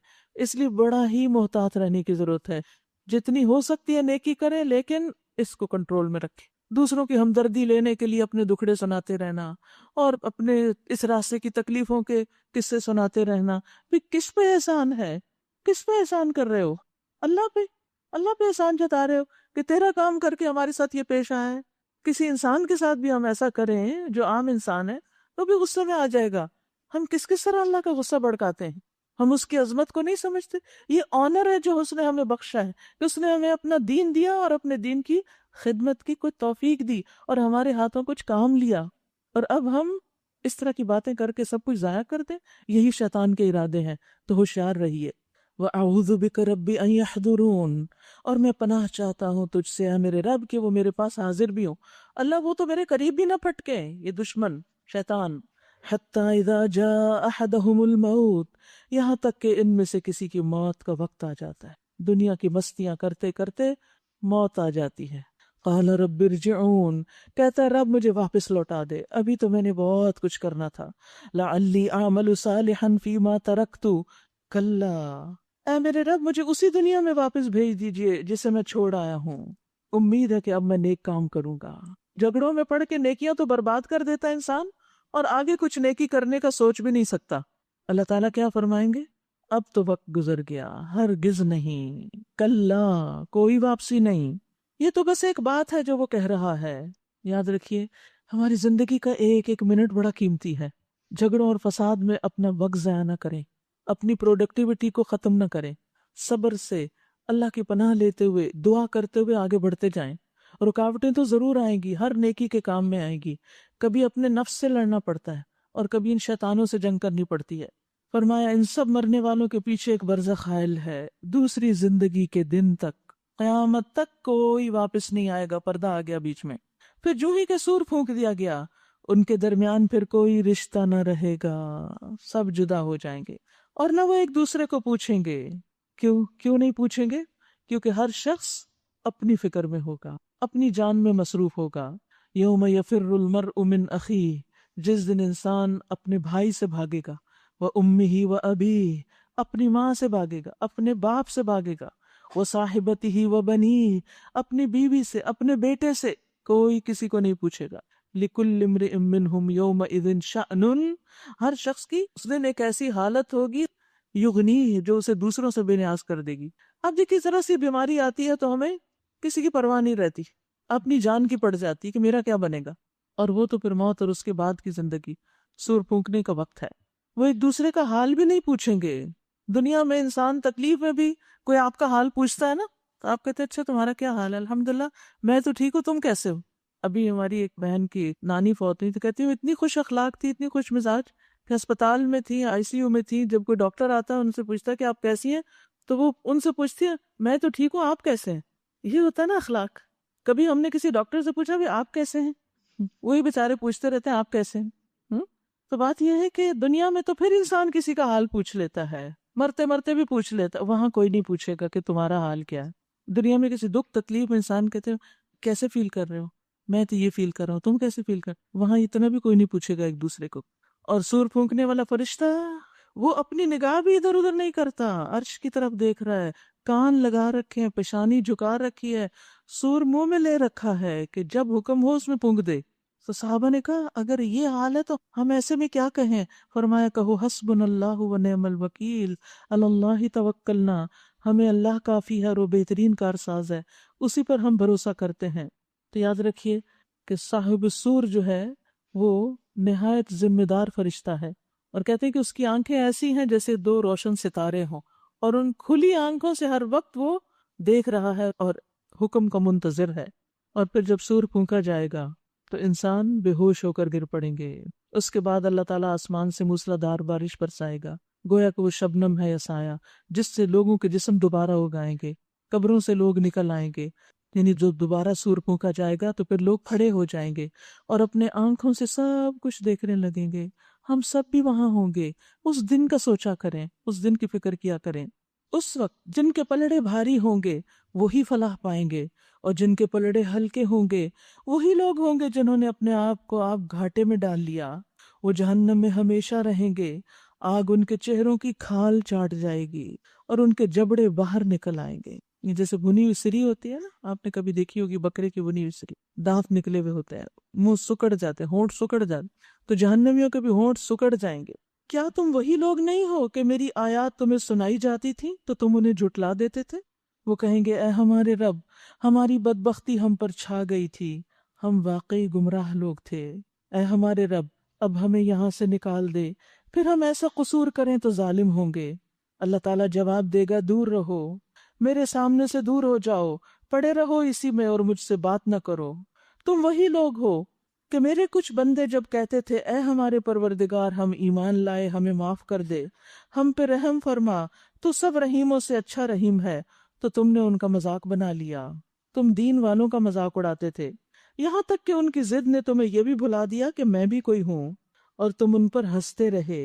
آج ان کے صبر کا میں نے یہ پھل دیا. یاد رکھیے کہ ان سب باتوں کے جواب میں دین والوں کو کیا کرنا ہے؟ صبر. آج ان کے صبر کا میں نے یہ پھل دیا کہ وہی کامیاب ہیں. پھر اللہ تعالیٰ ان سے پوچھے گا بتاؤ زمین میں تم کتنے سال رہے؟ وہ کہیں گے 1 دن یا دن کا بھی کچھ حصہ. اتنی تھوڑی ہے یہ زندگی، بس 1 دن یا دن کا کچھ حصہ ہم وہاں ٹھہرے ہیں. شمار کرنے والوں سے پوچھ لیجئے، ارشاد ہوگا تھوڑی ہی دیر ٹھہرے ہو نا، کاش تم نے یہ اس وقت جانا ہوتا. اللہ آج ہمیں یہ بات سمجھ آ جائے کہ ہمارا وقت بہت تھوڑا ہے، یہ زندگی بہت چھوٹی ہے. کیا تم نے یہ سمجھ رکھا تھا کہ ہم نے تمہیں فضول پیدا کیا ہے اور تمہیں ہماری طرف کبھی پلٹنا ہی نہیں؟ بالا و برتر ہے اللہ، بادشاہ حقیقی، کوئی الہ نہیں اس کے سوا. ہوا رب العرش الکریم، وہ رب ہے عزت والے عرش کا. اور جو کوئی اللہ کے ساتھ کسی اور کو معبود پکارے جس کے لیے اس کے پاس کوئی دلیل نہیں، تو اس کا حساب اس کے رب کے پاس ہے. انہ لا یفلح الکافرون، ایسے کافر کبھی فلاح نہیں پاتے. تو سورت کا آغاز ہوا تھا قد افلح المؤمنون، اور اختتام ہو رہا ہے کس سے؟ لا یفلح الکافرون. وقل رب اغفر وارحم وانت خیر الراحمین، اور کہہ دیجئے اے میرے رب بخش دیجئے اور رحم فرمائیے، اور آپ سب سے بڑھ کر رحم فرمانے والے ہیں. آج کی دعا کیا ہے؟ رب اعوذ بک من ہمزات الشیاطین واعوذ بک رب ان یحضرون. اور یہ ہم سب کی ضرورت ہے، اس لیے کہ ہم سب شیطان کی اکساہٹوں کا شکار ہوتے رہتے ہیں اور مشکل میں پڑ جاتے ہیں. سورۃ النور. شروع کرتی ہوں اللہ کے نام سے جو بے انتہا مہربان نہایت رحم فرمانے والا ہے.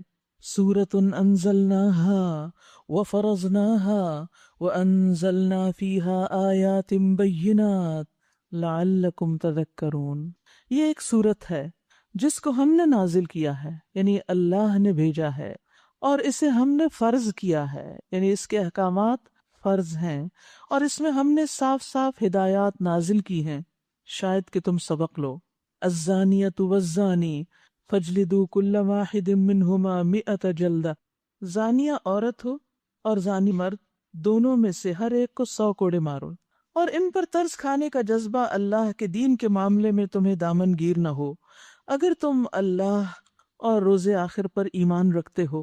اور ان کو سزا دیتے وقت اہل ایمان کا ایک گروہ موجود رہے. اس صورت میں سب سے پہلی بات زنا کے بارے میں کی گئی ہے، اور زنا میں بھی عورت کا ذکر پہلے ہے، مرد کا بعد میں ہے. چوری کی بات جہاں ہوئی تھی وہاں مرد کا ذکر پہلے ہے، عورت کا ذکر بعد میں ہے، کیونکہ عموماً مالی معاملات اور مال میں چوری مردوں کی طرف سے زیادہ ہوتی. لیکن زنا میں عورت کا ذکر پہلے کیوں آیا؟ اس لیے کہ جب تک عورت نہ مانے، جب تک عورت موافقت نہ کرے، مرد زنا نہیں کر سکتا. جب عورت مرد کی مدد کرتی ہے، اس کے ساتھ موافقت کرتی ہے، اس کی باتوں میں آ جاتی ہے، تو پھر ہی عمل ہو سکتا ہے. اگر عورت اپنے آپ کو محفوظ کر لے، اپنے آپ کو پروٹیکٹ کرے، اپنی حفاظت کرے، تو وہ خود بھی بچے گی اور مرد بھی بچے گا. نبی صلی اللہ علیہ وسلم نے زنا کی مذمت کرتے ہوئے فرمایا زانی جس وقت زنا کرتا ہے وہ مومن نہیں ہوتا، ایمان نکل جاتا ہے اس کے اندر سے. ابن عباس کہتے ہیں کہ زنا کرتے ہوئے زانی سے ایمان کا نور اٹھا لیا جاتا ہے. قیامت کے قریب زنا پھیل جائے گا. رسول اللہ صلی اللہ علیہ وسلم نے فرمایا علامات قیامت میں سے یہ ہے کہ علم اٹھ جائے گا، جہالت پھیل جائے گی، شراب پی جائے گی اور زنا عام ہو جائے گا. زنا قیامت کے دن بدترین سزا کا سبب ہے. رسول اللہ صلی اللہ علیہ وسلم نے فرمایا میرے پاس 2 آدمی آئے اور انہوں نے میرا بازو پکڑا اور مجھے ایک دشوار گزار پہاڑ کی طرف لے گئے. وہاں کچھ لوگ تھے جو بری طرح پھولے ہوئے تھے، موٹے ہو چکے تھے، اور ان سے بیت الخلاء کی طرف بدترین بدبو آ رہی تھی، گندی بو آ رہی تھی ان لوگوں سے. میں نے پوچھا کہ یہ کون ہے؟ تو فرشتوں نے کہا یہ زانی مرد اور زانی عورتیں ہیں، یہ ہے انجام زنا کا. تو اس لیے مومن مرد اور مومن عورت کو اپنی عزت و عصمت کی حفاظت کرنی چاہیے. قرآن مجید میں اللہ تعالیٰ فرماتے ہیں وَلَا تَقْرَبُوا الزِّنَا، زنا کے قریب بھی نہ پٹکو، ان راستوں پر بھی نہ جاؤ، وہ کام ہی نہ کرو کہ جس کی وجہ سے تم اس مشکل میں گرفتار ہو جاؤ. پھر اس کے بعد فرمایا کہ وَلَا تَأْخُذْكُمْ بِهِمَا رَأْفَةٌ فِي دِينِ اللَّهِ، اللہ کے دین کے معاملے میں تم ان پہ ترس نہ کھاؤ، ان کو سزا دو اگر تم اللہ اور یوم آخرت پر ایمان رکھتے ہو. اور ان کو سزا دیتے وقت اہل ایمان کا ایک گروہ موجود رہے تاکہ وہ اس سے باز آئیں، ورنہ زنا ایک بہت برا راستہ ہے جس سے انسانی نسب کی حفاظت نہیں ہوتی. جہاں سے معاشرے میں بہت فساد پھیلتا ہے، گھروں کے اندر بہت بے چینی پھیلتی، مرد اگر بے راہ رو ہو جائے تو پورا گھرانہ جو ہے وہ مصیبت میں آ جاتا ہے، عورت اگر بے راہ رو ہو جائے تو نسلیں بگڑ جاتی ہیں۔ اس لیے اسلام نے اس کو سختی سے ناپسند کیا اور اس کو روکا اور اس پر سخت سزا مقرر کی۔ اور پھر آپ دیکھیے کہ کبھی ایسا بھی ہوتا ہے کہ وہ سزا بندے کے لیے باعث رحمت ہو جاتی، انسان اس کی وجہ سے دنیا کی مشکلات سے بھی بچ جاتا ہے اور آخرت کی سزا سے بھی، کیونکہ سزا کا خوف انسان کو برائی کی طرف جانے سے روکتا ہے۔ یعنی سوال یہ پیدا ہوتا ہے نا کہ اتنی سخت سزا کیوں رکھی گئی؟ تاکہ لوگ اس سے عبرت پکڑیں اور اس کے قریب نہ جائیں۔ پھر اس سے یہ بھی پتہ چلتا ہے کہ حدود میں نرمی نہیں، اللہ کی ایک حد کو نافذ کرنے کے بارے میں حدیث میں آتا ہے کہ ایک حد جاری کرنا زمین والوں کے لیے 40 دن کی بارش سے بہتر ہے، اس سے اتنی خیر اور امن پیدا ہوتا ہے۔ یہاں تک ہے کہ اگر کوئی شخص بوڑھا ہو یا بیمار ہو تو بھی اس پر حد جاری ہوگی۔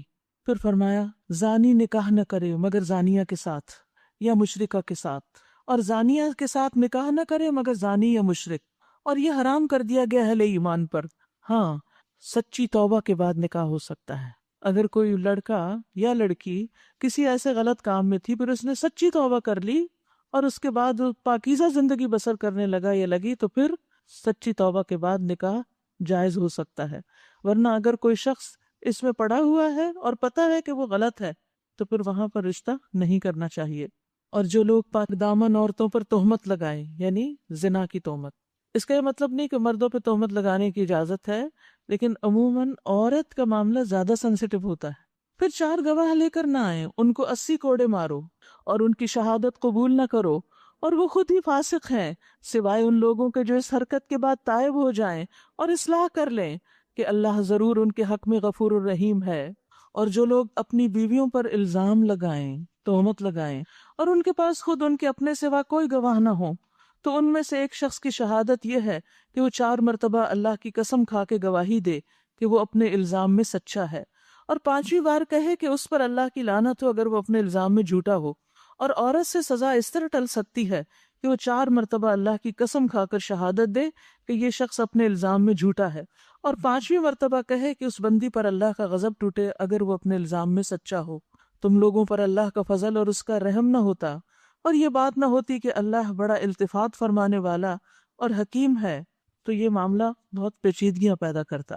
یاد رکھیے کہ یہاں تہمت لگانے کی سزا بتائی گئی ہے، اور یہ بہت بڑا جرم ہے، کیونکہ کسی انسان کی عزت اسی طرح حرام ہے جیسے اس کا خون حرام ہے۔ تو جو لوگ یہ بہتان گھڑ لائے ہیں وہ تمہارے ہی اندر کا ایک ٹولہ ہیں۔ اس واقعے کو اپنے حق میں شر نہ سمجھو، بل ہوا خیر لکم، بلکہ یہ بھی تمہارے لیے خیر ہی ہے۔ جس نے اس میں جتنا حصہ لیا اس نے اتنا ہی گناہ سمیٹا، اور جس شخص نے اس کی ذمہ داری کا بڑا حصہ اپنے سر لیا اس کے لیے تو عذاب عظیم ہے۔ جب تم لوگوں نے اس کو سنا تھا اسی وقت کیوں نہ مومن مردوں اور مومن عورتوں نے اپنے آپ سے نیک گمان کیا، اور کیوں نہ کہہ دیا کہ یہ صریح بہتان ہے۔ وہ لوگ اپنے اس الزام کے ثبوت میں 4 گواہ کیوں نہ لائے؟ اب کہ وہ گواہ نہیں لائے، اللہ کے نزدیک وہی جھوٹے ہیں۔ اگر تم لوگوں پر دنیا اور آخرت میں اللہ کا فضل اور رحم و کرم نہ ہوتا تو جن باتوں میں تم پڑ گئے تھے ان کی پاداش میں بڑا عذاب تمہیں آ لیتا۔ ذرا غور کرو اس وقت تم کیسی غلطی کر رہے تھے جبکہ تمہاری ایک زبان سے دوسری زبان اس جھوٹ کو لیے چلے جا رہی تھی۔ اشارہ ہے واقعہ عفک کی طرف، جب حضرت عائشہ رضی اللہ تعالی عنہا پر الزام لگایا گیا تھا جب وہ ایک غزوے سے واپسی پر پیچھے رہ گئی تھی اور اکیلی رہ گئی تھی، تو حضرت صفوان قافلے کے پیچھے دیکھتے دکھاتے آ رہے تھے اور وہ ان کو ساتھ لے آئے۔ بس ان کے ساتھ انہیں دیکھنا ہی تھا کہ منافقین نے حضرت عائشہ پر زنا کی تہمت لگا دی، تو اس کے دفاع میں اللہ تعالیٰ نے یہ آیات اتاری ہیں کہ تمہاری زبانیں جھوٹ لیے چلی جا رہی تھیں اور تم اپنے منہ سے وہ کچھ کہہ رہے تھے جس کے بارے میں تمہیں کچھ علم نہ تھا، تم اسے ایک معمولی بات سمجھ رہے تھے، حالانکہ اللہ کے نزدیک یہ بہت بڑی تھی۔ وَتَحْسَبُونَهُ هَيِّنًا وَهُوَ عِندَ اللَّهِ عَظِيمٌ۔ تو یاد رکھیے گناہ کو ہلکا نہ سمجھے، گناہ کی بات کو بھی معمولی نہ سمجھے، کیونکہ اس سے گناہ میں یا گناہ کی سزا میں کمی نہیں ہوتی، بلکہ گناہ کئی گنا بڑھتا چلا جاتا ہے۔ کیونکہ ایک دفعہ انسان گناہ کرتا ہے کہتا ہے سو واٹ، کوئی بات نہیں، سبھی کرتے ہیں، میں کوئی اکیلا تھوڑی ہوں یہ کرنے والا۔ اب اس سے کیا ہوتا ہے، اس کو پھر اور جرت ہو جاتی ہے، پھر اور کرتا ہے، پھر اس کو ہلکا سمجھ کے کرتا چلا جاتا ہے۔ تو گناہوں کو حقیر سمجھ کر ان کو کرنا نہیں چاہیے، بلکہ چھوٹا گناہ ہو یا بڑا، کرنے پر ندامت اور شرمندگی ہونی چاہیے، رونا آنا چاہیے۔ ابن سیرین کہتے ہیں اللہ کی قسم جو گناہ مجھ سے ہو گئے میں ان پہ نہیں روتا، بلکہ میں ان گناہوں پہ روتا ہوں جنہیں میں نے چھوٹا سمجھ کے کیا، حالانکہ وہ اللہ کے نزدیک بہت بڑے گناہ تھے۔ استغفر اللہ، یعنی ہم سمجھتے ہیں یہ تو چھوٹی سی بات ہے، حالانکہ اللہ کے نزدیک وہ کبیرہ گناہ ہوتی ہے۔ تو وہ اس ڈر سے رو رہے تھے۔ فرمایا کیوں نہ اسے سنتے ہی تم نے کہہ دیا کہ ہمیں ایسی بات زبان سے نکالنا زیب نہیں دیتا، یعنی جب کوئی تمہارے پاس آ کر کسی کے بارے میں بھی اس طرح کی بات کرے تو اس کو کیسے سمجھانا چاہیے کہ ہمیں ایسی بات کرنا زیب نہیں دیتا۔ سبحان اللہ، یہ تو ایک بہتان عظیم ہے۔ اللہ تم کو نصیحت کرتا ہے کہ آئندہ کبھی ایسی حرکت نہ کرنا اگر تم مومن ہو۔ یعنی مومن کی گفتگو ایسی نہیں ہوتی کہ وہ دوسروں کے اوپر الزام لگائے اور وہ لوگوں کے سکینڈلز کے بارے میں دلچسپی لے۔ اللہ تمہیں صاف صاف ہدایات دیتا ہے اور وہ علیم و حکیم ہے۔ جو لوگ چاہتے ہیں کہ ایمان لانے والوں کے گروہ میں فحش پھیلے وہ دنیا اور آخرت میں دردناک سزا کے مستحق ہیں۔ اللہ جانتا ہے اور تم نہیں جانتے۔ یاد رکھیے اللہ تعالیٰ کو فحش کلامی پسند نہیں، وہ اس سے نفرت کرتے ہیں۔ مثلا فحش کلامی کیا ہوتا ہے؟ جیسے گالی دینا یا کسی کو کسی برے لقب سے یاد کرنا۔ اکرمہ کہتے ہیں کہ ابن عباس یا ان کے چچا زاد بھائی میں سے کسی نے دوسرے کے لیے کھانا تیار کیا تھا، تو ایک لونڈی لوگوں کے سامنے کام کر رہی تھی، تو لوگ آئے ہوئے تھے، تو ان لوگوں میں سے کسی نے اس عورت کو کہا او زانیہ ادھر آ۔ ابن عباس نے کہا چپ رہو، اگر تم پر دنیا میں حد نہ لگائی گئی تو آخرت میں ضرور لگے گی۔ تم کسی کو زانیہ کہہ کے پکار رہے ہو، یہ کوئی چھوٹی سی بات نہیں ہے، تو یہ فحش کلامی ہے۔ اسی طرح گالیاں جو ہیں آپ دیکھیں، یعنی میں اس وقت مثال کے طور پر آپ کو گالی کو دے کے بتا نہیں سکتی، لیکن ہم سوچیں اگر گالیوں کے میننگ پر غور کریں تو یہ سب گالیاں فحش کلامی ہے۔ تو دنیا میں اگر کوئی اس طرح کی بات، مثلا اگر کوئی کسی کو حرام زادہ بھی کہہ دیتا ہے، اس کا مطلب کیا ہے کہ اس کی ماں نے حرام کام کیا تو اس کی اولاد ہے، یہ حلال کی اولاد نہیں، حرام کی ہے، تو یہ بھی ایک فحش کلامی ہے۔ تو بعض لوگوں نے تقیہ کلام بنایا ہوتا ہے، چھوٹی چھوٹی بات پہ گالی دے رہے ہوتے ہیں، اپنے ہی بچوں کو دے رہے ہوتے ہیں، گویا اپنے آپ ہی کو گالی دے رہے ہیں، اپنی ہی بیوی کو الزام دے رہے ہیں۔ تو بے شک اللہ فحش کلامی کرنے والوں کو اور بے حیائی کرنے والوں کو پسند نہیں کرتا۔ رسول اللہ صلی اللہ علیہ وسلم نے فرمایا بے شک اللہ بے حیائی پسند نہیں کرتا، بے حیا سے اور بے حیائی کی تلاش کرنے والے سے بغض رکھتا ہے، اور قیامت اس وقت تک قائم نہیں ہوگی جب تک ہر طرف فحش اور بتکلف فحش گوئی عام نہ ہو جائے۔ رسول اللہ صلی اللہ علیہ وسلم نے فرمایا بے حیائی اور بتکلف فحش گوئی کا اسلام سے کوئی تعلق نہیں، یعنی مسلمان ایسے کام نہیں کرتا۔ اور اسلام کے اعتبار سے سب سے عمدہ شخص وہ ہے جس کا اخلاق سب سے اچھا ہے، جو برائی کا فحش کلامی کا جواب بھلائی سے دینا جانتا ہو۔ اگر اللہ کا فضل اور اس کی رحمت تم پر نہ ہوتی اور یہ بات نہ ہوتی کہ اللہ بڑا شفیق اور رحیم ہے، تو یہ چیز جو ابھی تمہارے اندر پھیلائی گئی تھی اس کے بہت برے نتائج نکلتے، یعنی تم نے ایک معصوم عورت پر الزام لگایا، اس کا بہت بڑا نقصان ہوتا تھا۔ یاد رکھیے جب گھروں کے اندر اس طرح کا مسٹرسٹ ہو جائے، شوہر کو بیوی پہ یا بیوی کو شوہر، اور اس کے بعد جو باتیں پھر ہوتی ہیں اور جو الزام تراشیاں ہوتی ہیں اس سے بچے بھی متاثر ہوتے ہیں، خاندان اور نسلیں متاثر ہو کر رہ جاتی ہیں۔ اے لوگو جو ایمان لائے ہو، شیطان کے نقش قدم پر نہ چلو، اس کی پیروی کوئی کرے گا تو وہ اسے فحش اور بدی کا ہی حکم دے گا۔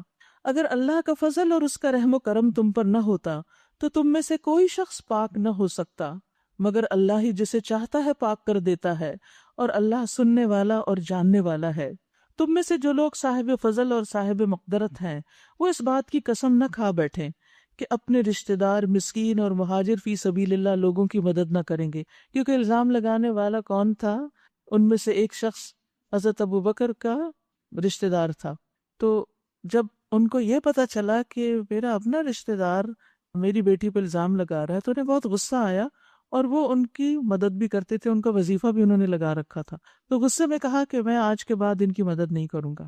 تو اللہ سبحانہ وتعالیٰ نے فرمایا انہیں معاف کر دینا چاہیے، اتنی بڑی بات اور معاف کر دیں اور درگزر کرنا چاہیے، کیا تم نہیں چاہتے کہ اللہ تمہیں معاف کر دے؟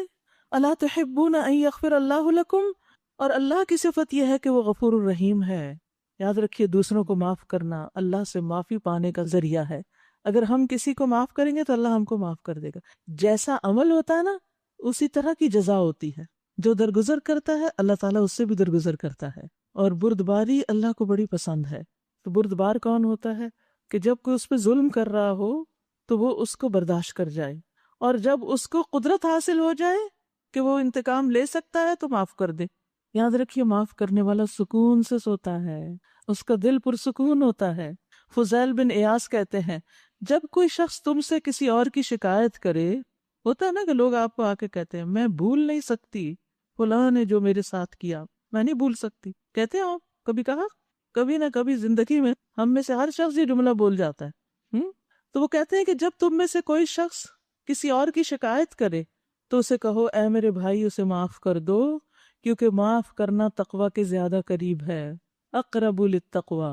اگر وہ کہے میرا دل معاف نہیں کر سکتا، میں وہ دن بھول ہی نہیں سکتا، میں تو بدلہ لوں گا یا پھر دل میں رکھوں گا، تو پھر اسے کہو اگر تم صحیح طرح بدلہ لے سکتے ہو تو لے لو، ورنہ معافی کے دروازے کی طرف پلٹو، کیونکہ یہ بہت وسعت والا دروازہ ہے، اور جو معاف کر دے اور اصلاح کر دے اس کا اجر اللہ کے ذمہ ہے.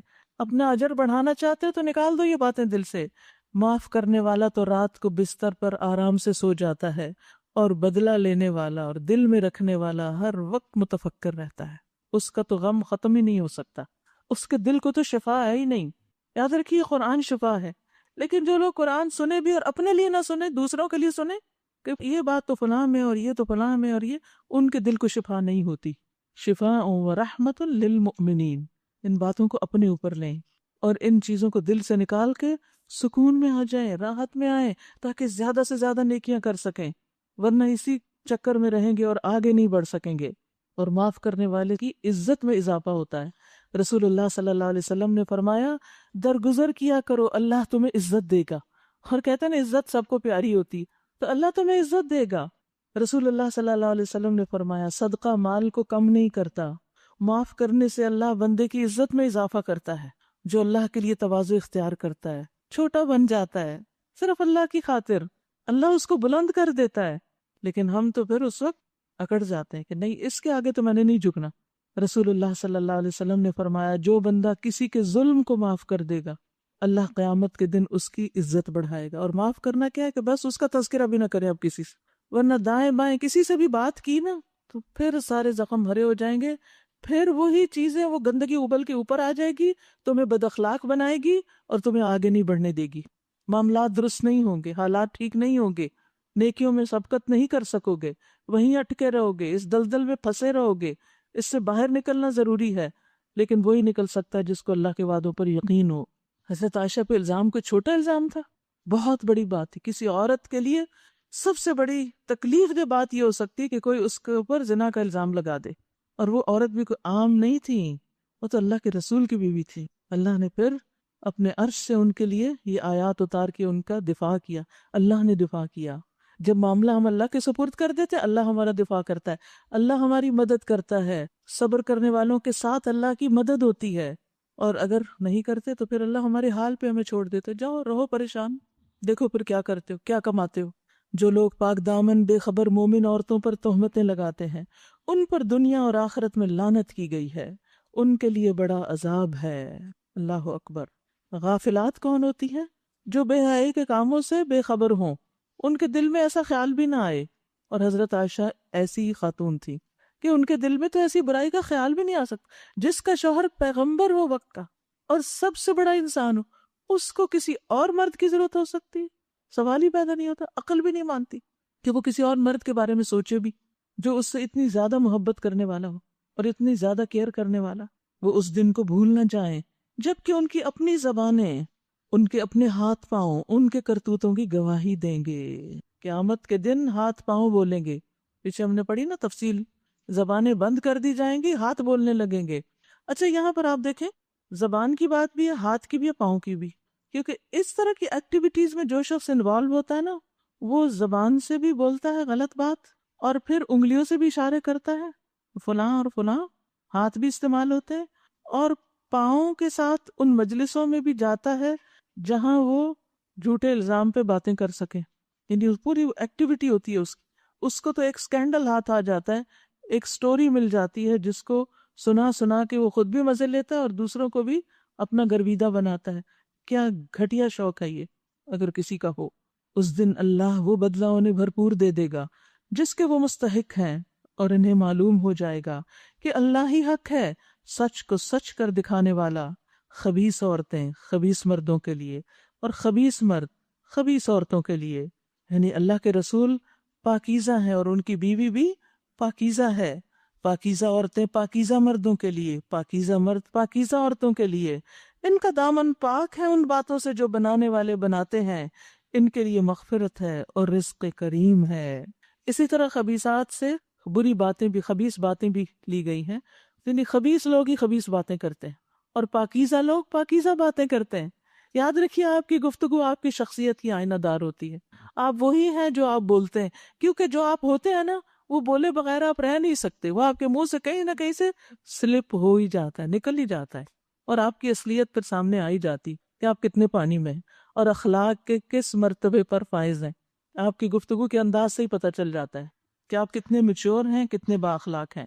یا ایھا الذین آمنوا لا تدخلوا بیوتا غیر بیوتکم حتی تستأنسوا وتسلموا علی اہلہا. اے لوگو جو ایمان لائے ہو، اپنے گھروں کے سوا دوسرے گھروں میں داخل نہ ہوا کرو جب تک کہ گھر والوں کی رضا نہ لے لو اور گھر والوں پہ سلام نہ بھیج لو. یہ طریقہ تمہارے لیے بہتر ہے.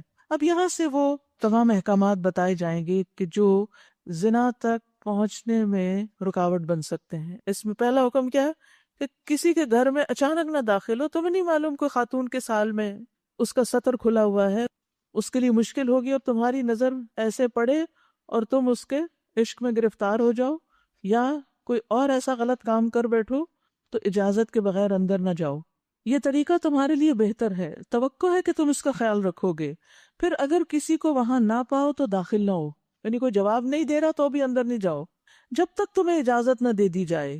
اور اگر تم سے کہا جائے کہ واپس چلے جاؤ تو واپس ہو جاؤ. یعنی بعض اوقات ایسا ہوتا ہے نا، خاتون خانہ گھر پہ ہوتی، ہسبینڈ نہیں ہے تو مت کسی مرد کو اندر بٹھائیں. کیوں خواہ آپ لوگوں کو دعوت دیتے ہیں کہ وہ شک کریں آپ پر. آپ کہہ سکتے ہیں کہ بھئی ابھی وہ گھر پہ نہیں ہے، آپ فی الحال چلے جائیں، تو اس میں کوئی حرج نہیں، یہ کوئی بد اخلاقی کی بات نہیں ہے. اگر تم سے کہا جائے واپس چلے جاؤ تو چلے جاؤ. یہ تمہارے لیے زیادہ پاکیزہ طریقہ ہے. اس میں کسی کو شک نہیں ہوگا تم پر، کوئی باتیں نہیں بنائے گا. ورنہ اکیلی عورت کے گھر میں اگر کوئی مرد آ رہا ہے جا رہا ہے تو سارے محلے والے شک میں پڑ جاتے ہیں کہ یہ نعوذ باللہ کوئی خراب ہی عورت ہوگی جو یہ کام کر رہی ہے ایسا. اور جو کچھ تم کرتے ہو اللہ اسے خوب جانتا ہے.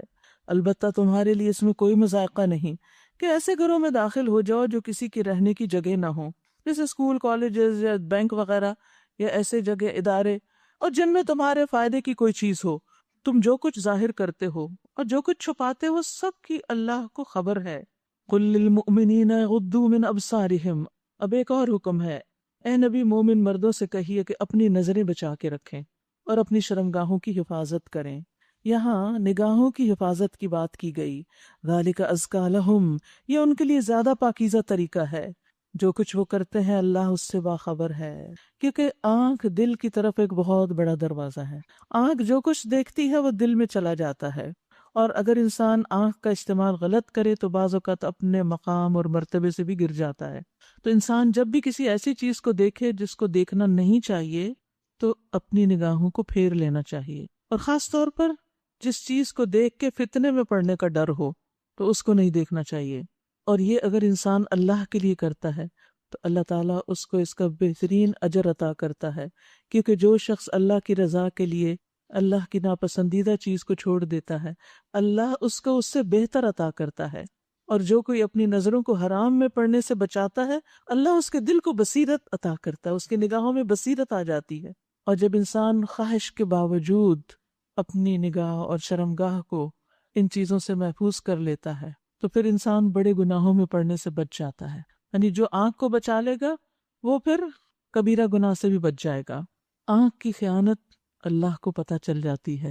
کنکھیوں سے بھی کوئی شخص اگر کسی غلط چیز کو دیکھتا ہے تو یعلم خائنۃ الاعین وما تخفی الصدور، دلوں میں جو چھپا کے انسان رکھتا ہے وہ بھی اس کو پتہ ہے.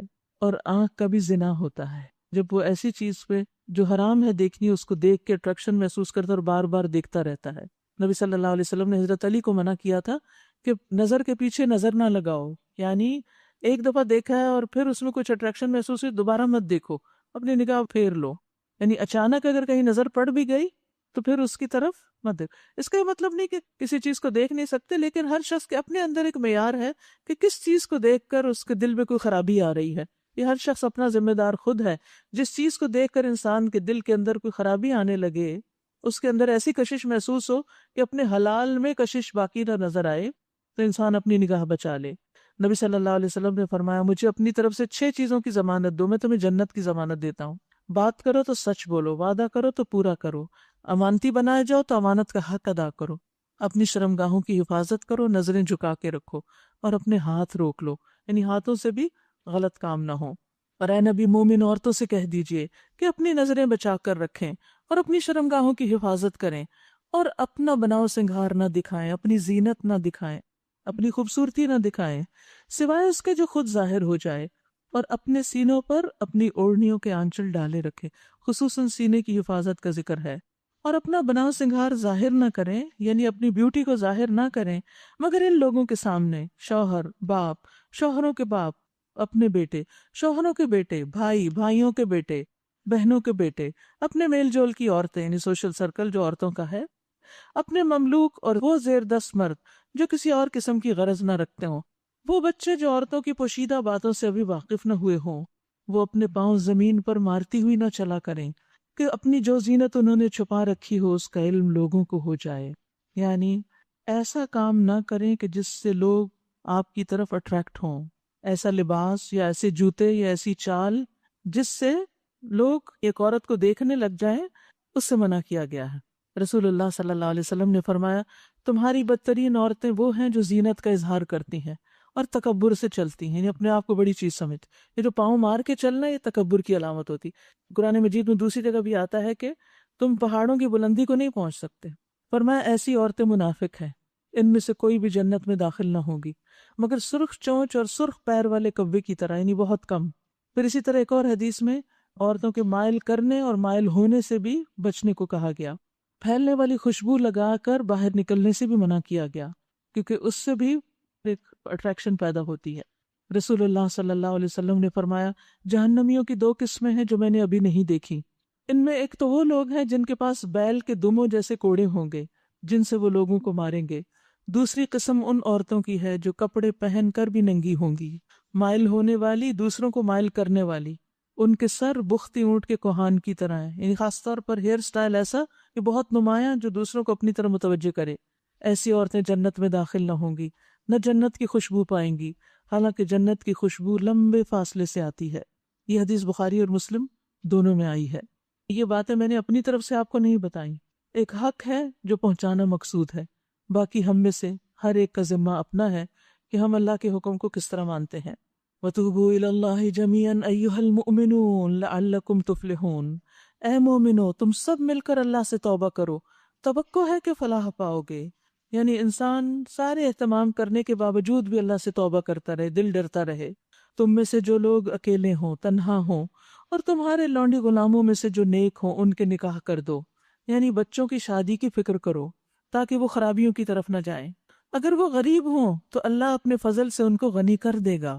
بہت دفعہ اس لیے شادی نہیں کرتے کہ ابھی سیٹ نہیں ہے، اور اس کا مطلب کیا ہے؟ ابھی اپنا گھر نہیں، ابھی گاڑی اپنی نہیں، ابھی عیش و عشرت کے سامان اپنے نہیں، اس لیے شادی نہیں کرے۔ جب سب کچھ ہوگا، ایک افسانوی آئیڈیل لائف ہوگی تو پھر ہم شادی کریں۔ نہیں، اگر تم اب سروائیو کر سکتے ہو ایک مناسب حد تک اور یہ سارے سامان نہیں بھی، تو شادی کر لو تاکہ حرام سے بچ سکو، ایمان مکمل کر سکو، اللہ غنی کر دے گا۔ اور آپ نے دیکھا ہوگا کتنی ہی مثالیں ایسی ہیں کہ شادی کے وقت ایک کپل ہینڈ ٹو ماؤتھ ہوتا ہے اور بعد میں اللہ تعالیٰ کہاں سے کہاں پہنچا دیتا ہے۔ اللہ بڑی وسعت والا اور علیم ہے۔ اور جو نکاح کا موقع نہ پائیں انہیں چاہیے کہ عفت مآبی اختیار کریں، یعنی اگر رشتہ نہیں آ رہا، کوئی شادی نہیں ہو رہی، تو یہ مت کہیں کہ کوئی حلال کا راستہ نہیں تو اس لیے حرام راستے ہمارے لیے جائز ہو گئے۔ نہیں، پاک دامنی اختیار کریں یہاں تک کہ اللہ اپنے فضل سے ان کو غنی کر دے۔ اور تمہارے مملوکوں میں سے جو مکاتبت کی درخواست کریں ان سے مکاتبت کر لو، اگر تمہیں معلوم ہو کہ ان کے اندر بھلائی ہے، اور ان کو اس مال میں سے دو جو اللہ نے تمہیں دیا ہے۔ اس دور میں غلام جو تھے وہ اپنی آزادی خریدا بھی کرتے تھے، تو اس کی طرف توجہ دلائی جا رہی ہے۔ اور اپنی الونیوں کو اپنے دنیاوی فائدوں کی خاطر کوہبہ گری پر، پروسٹیٹیوشن پر مجبور نہ کرو۔ یہ بھی اہل عرب میں بہت رواج تھا کہ ان کی آزاد عورتیں تو زنا نہیں کرتی تھی، لیکن جو غلام عورتیں تھیں ان سے یہ کمائی کرواتے تھے، تو اس سے بھی منع کیا گیا کہ خود بھی غلط کام کرنا حرام ہے اور کسی سے کروانا بھی حرام ہے، جبکہ وہ خود پاک دامن رہنا چاہتی ہوں۔ اس کا یہ مطلب نہیں جو نہیں رہنا چاہتا اس سے کروا لو، اس کا مطلب یہ ہے کہ تم اس سے بچ کے رہو۔ اور جو کوئی انہیں مجبور کرے تو اس جبر کے بعد اللہ ان کے لیے غفور الرحیم ہے، یعنی ان کو معاف کر دے گا، لیکن کروانے والوں کی پکڑ ہو جائے گی۔ ہم نے صاف صاف ہدایت دینے والی آیات آپ کے پاس بھیج دی ہیں، اور ان قوموں کی عبرتناک مثالیں بھی ہم آپ کے سامنے پیش کر چکے ہیں جو آپ سے پہلے ہو گزری ہیں، اور وہ نصیحتیں ہم نے کر دی ہیں جو ڈرنے والوں کے لیے ہوتی ہیں۔ یعنی اس چیپٹر میں، اس سورہ میں وہ ساری باتیں بتا دی گئی ہیں جو قوموں کی ہلاکت کا باعث بنتی ہیں، فتنہ فساد کا باعث بنتی ہیں، تو اللہ تعالیٰ نے ان کو تمہارے لیے واضح کر دیا ہے۔ اللہ نور السماوات والارض، اللہ آسمان و زمین کا نور ہے۔ اس کے نور کی مثال ایسی ہے جیسے تاک میں چراغ رکھا ہو، چراغ ایک فانوس میں ہو، فانوس کا حال یہ ہو جیسے موتی کی طرح چمکتا ہوا تارا، اور وہ چراغ زیتون کے ایک ایسے مبارک درخت کے تیل سے روشن کیا جاتا ہو جو نہ شرقی ہو نہ غربی، جس کا تیل آپ ہی آپ بھڑکا پڑتا ہو چاہے آگ اس کو نہ لگے۔ یعنی اس تیل کے اندر اتنی چمک ہے کہ وہ نگاہوں کو خیرہ کرے۔ نور پر نور، نور علی نور، روشنی پر روشنی۔ اللہ اپنے نور کی طرف جس کی چاہتا ہے رہنمائی فرماتا ہے، وہ لوگوں کو مثالوں سے بات سمجھاتا ہے، وہ ہر چیز سے خوب واقف ہے۔ دیکھیں پیچھے غض بصر کا ذکر ہوا نا کہ اپنی نگاہوں کو حرام سے بچاؤ، تو جب انسان حرام سے بچاتا ہے تو اس کو اللہ ایک بصیرت دیتا ہے، اور پھر یہاں اللہ نے اپنے نور کا ذکر کیا۔ اور مومن کو اللہ تعالیٰ فراست کی شکل میں ایک نور دیتا ہے۔ یہ کہتے ہیں نا کہ مومن کی فراست سے ڈرو کہ وہ اللہ کے نور سے دیکھتا ہے، تو یہ فراست، یہ سمجھ، یہ حکمت، یہ بصیرت، یہ کیسے حاصل ہوتی ہے؟ یعنی بعض اوقات ہوتا ہے نا وہ چیزیں جو دوسروں کو سمجھ میں آ جاتی ہیں ہمیں سمجھ میں نہیں آتی۔ تو شاہ بن شجاع کرمانی کے بارے میں آتا ہے کہ ان سے کوئی فراست چوکتی نہیں تھی، تو اس کی وجہ وہ کیا بتاتے ہیں کہ کس کو فراست نصیب ہوتی ہے؟ اس شخص کو جو اپنے ظاہر کو سنت کی پیروی سے آباد کرتا ہے، جو باطن کو ہمیشہ مراقبے کے ساتھ آباد کرتا ہے، یعنی اپنا جائزہ خود لیتا رہتا ہے، اپنا محاسبہ کرتا ہے، جو اپنی آنکھ کو حرام سے جھکا کے رکھتا ہے، جو اپنے نفس کو خواہشات سے روک کے رکھتا ہے اور پھر حلال کھاتا ہے، تو اس سے فراست نہیں چوکتی۔ فراست ہوتی ہے وہ سمجھ اور بصیرت جو سطحی ظاہری چیزوں سے آگے کی ہوتی ہے، انسان سامنے سے ہٹ کر پیچھے تک چیز کی تہہ تک پہنچ جاتا ہے، اور انسان جب ان چیزوں پر عمل کرتا ہے، یعنی جب انسان اپنے آپ کو کنٹرول میں رکھتا ہے، تو اللہ سبحانہ وتعالیٰ اس کو یہ حکمت اور یہ فراست عطا کر دیتے ہیں، اور جس کو یہ مل جائے اس کو بہت بڑی دولت نصیب ہو جاتی ہے۔ اور پھر نور پر نور کی بات یہاں کی گئی۔ ایمان ایک نور ہے ہمارے دل میں، اور قرآن اس کے اوپر مزید ایک نور جو ہمارے ایمان کو اور زیادہ بڑھاتا ہے۔ اس نور کی طرف ہدایت پانے والے ان گھروں میں پائے جاتے ہیں جنہیں بلند کرنے کا اور جن میں اپنے نام کی یاد کا اللہ نے اذن دیا ہے۔ ان میں ایسے لوگ صبح و شام اس کی تسبیح کرتے ہیں جنہیں تجارت اور خرید و فروخت اللہ کی یاد سے اور نماز قائم کرنے اور زکوٰۃ ادا کرنے سے غافل نہیں کرتی۔ یہ ایسے مردوں کی تعریف کی گئی ہے کہ جو اپنی تجارت کے باوجود نماز اور زکوٰۃ کو بھولتے نہیں۔ وہ اس دن سے ڈرتے رہتے ہیں جس میں دل الٹنے اور نگاہیں پتھرا جانے کی نوبت آئے گی، یعنی خوف کے مارے، تاکہ اللہ ان کے بہترین اعمال کی جزا ان کو دے اور مزید اپنے فضل سے نوازے۔ یعنی جو دنیا میں ہوتے ہوئے اپنے فرائض کو نہیں بھولتا، اللہ اس کو قیامت کے دن بہترین اجر سے نوازے گا۔ اللہ جسے چاہتا ہے بے حساب دیتا ہے۔ یعنی یہ مت سوچو کہ تم نماز کے لیے وقت نکالو گے تو تمہارا بزنس ڈاؤن ہو جائے گا، نہیں، یہ اللہ کا فضل ہے، جس کو چاہے عطا کرے۔ اور بہت سے لوگ ایسے ہیں کہ جو نماز کے لیے بھی وقت نکالتے ہیں اور اپنے مال میں سے پھر اللہ کی راہ میں دیتے بھی ہیں، زکوٰۃ بھی ادا کرتے ہیں، پھر بھی اس کے باوجود اللہ ان کے مال میں اور برکت اور ترقی دیتا ہے، کمی نہیں ہوتی، اور آخرت کا اجر تو بے حساب ہے۔ اس کے برعکس جنہوں نے کفر کیا، ان کے اعمال کی مثال ایسی ہے جیسے دشت بے آب میں سراب، یعنی سراب کی طرح، کہ پیاسا اس کو پانی سمجھے ہوئے تھا، مگر جب وہاں وہ پہنچا تو کچھ نہ پایا، بلکہ وہاں اس نے اللہ کو موجود پایا جس نے اس کا پورا پورا حساب چکا دیا، اور اللہ کو حساب لیتے دیر نہیں لگتی۔ اس کی مثال ایسی ہے جیسے گہرے سمندر میں اندھیرا کہ اوپر ایک موج چھائی ہوئی ہے، اس پر ایک اور موج، اس کے اوپر بادل، تاریکی پر تاریکی، آدمی اپنا ہاتھ نکالے تو اسے بھی دیکھنے نہ پائے، جسے اللہ نور نہ بخشے اس کے لیے پھر کوئی نور نہیں۔ یعنی جہاں ایمان والوں کے لیے ایمان کا نور ہے، اس کے اوپر قرآن کا، پھر نمازوں کی ادائیگی اور نیک کاموں کی توفیق، اسی طرح جو لوگ دین سے دور ہوتے ہیں ان کا دل اندھیرا، اور اس کے اوپر جہالت کا اندھیرا، اور اس کے اوپر بدعملی کا اندھیرا، اندھیروں پر اندھیرے جیسے سمندر کی گہرائی کے اندھیرے ہوتے ہیں کہ انسان کو پھر کچھ سمجھ نہیں آتا کہ وہ کیا کر رہا ہے۔ فرمایا کیا تم دیکھتے نہیں ہو کہ اللہ کی تسبیح کر رہے ہیں وہ سب جو آسمانوں اور زمین میں ہیں، اور وہ پرندے جو پر پھیلائے اڑ رہے ہیں وہ بھی تسبیح کرتے ہیں۔ ہر ایک اپنی نماز اور تسبیح کا طریقہ جانتا ہے، ہمیں بھی صحیح طریقہ آتا ہے، اور یہ سب جو کچھ کرتے ہیں اللہ اس سے باخبر رہتا ہے۔ آسمانوں اور زمین کی بادشاہت اللہ ہی کے لیے ہے، اور اسی کی طرف سب کو پلٹنا ہے۔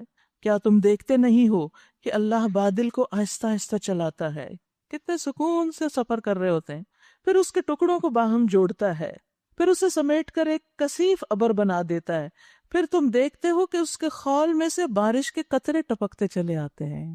یہ ہے نرمی کا فائدہ، جڑنے کا فائدہ، اکٹھے ہونے کا فائدہ، کہ اس سے کتنی خیر آتی ہے۔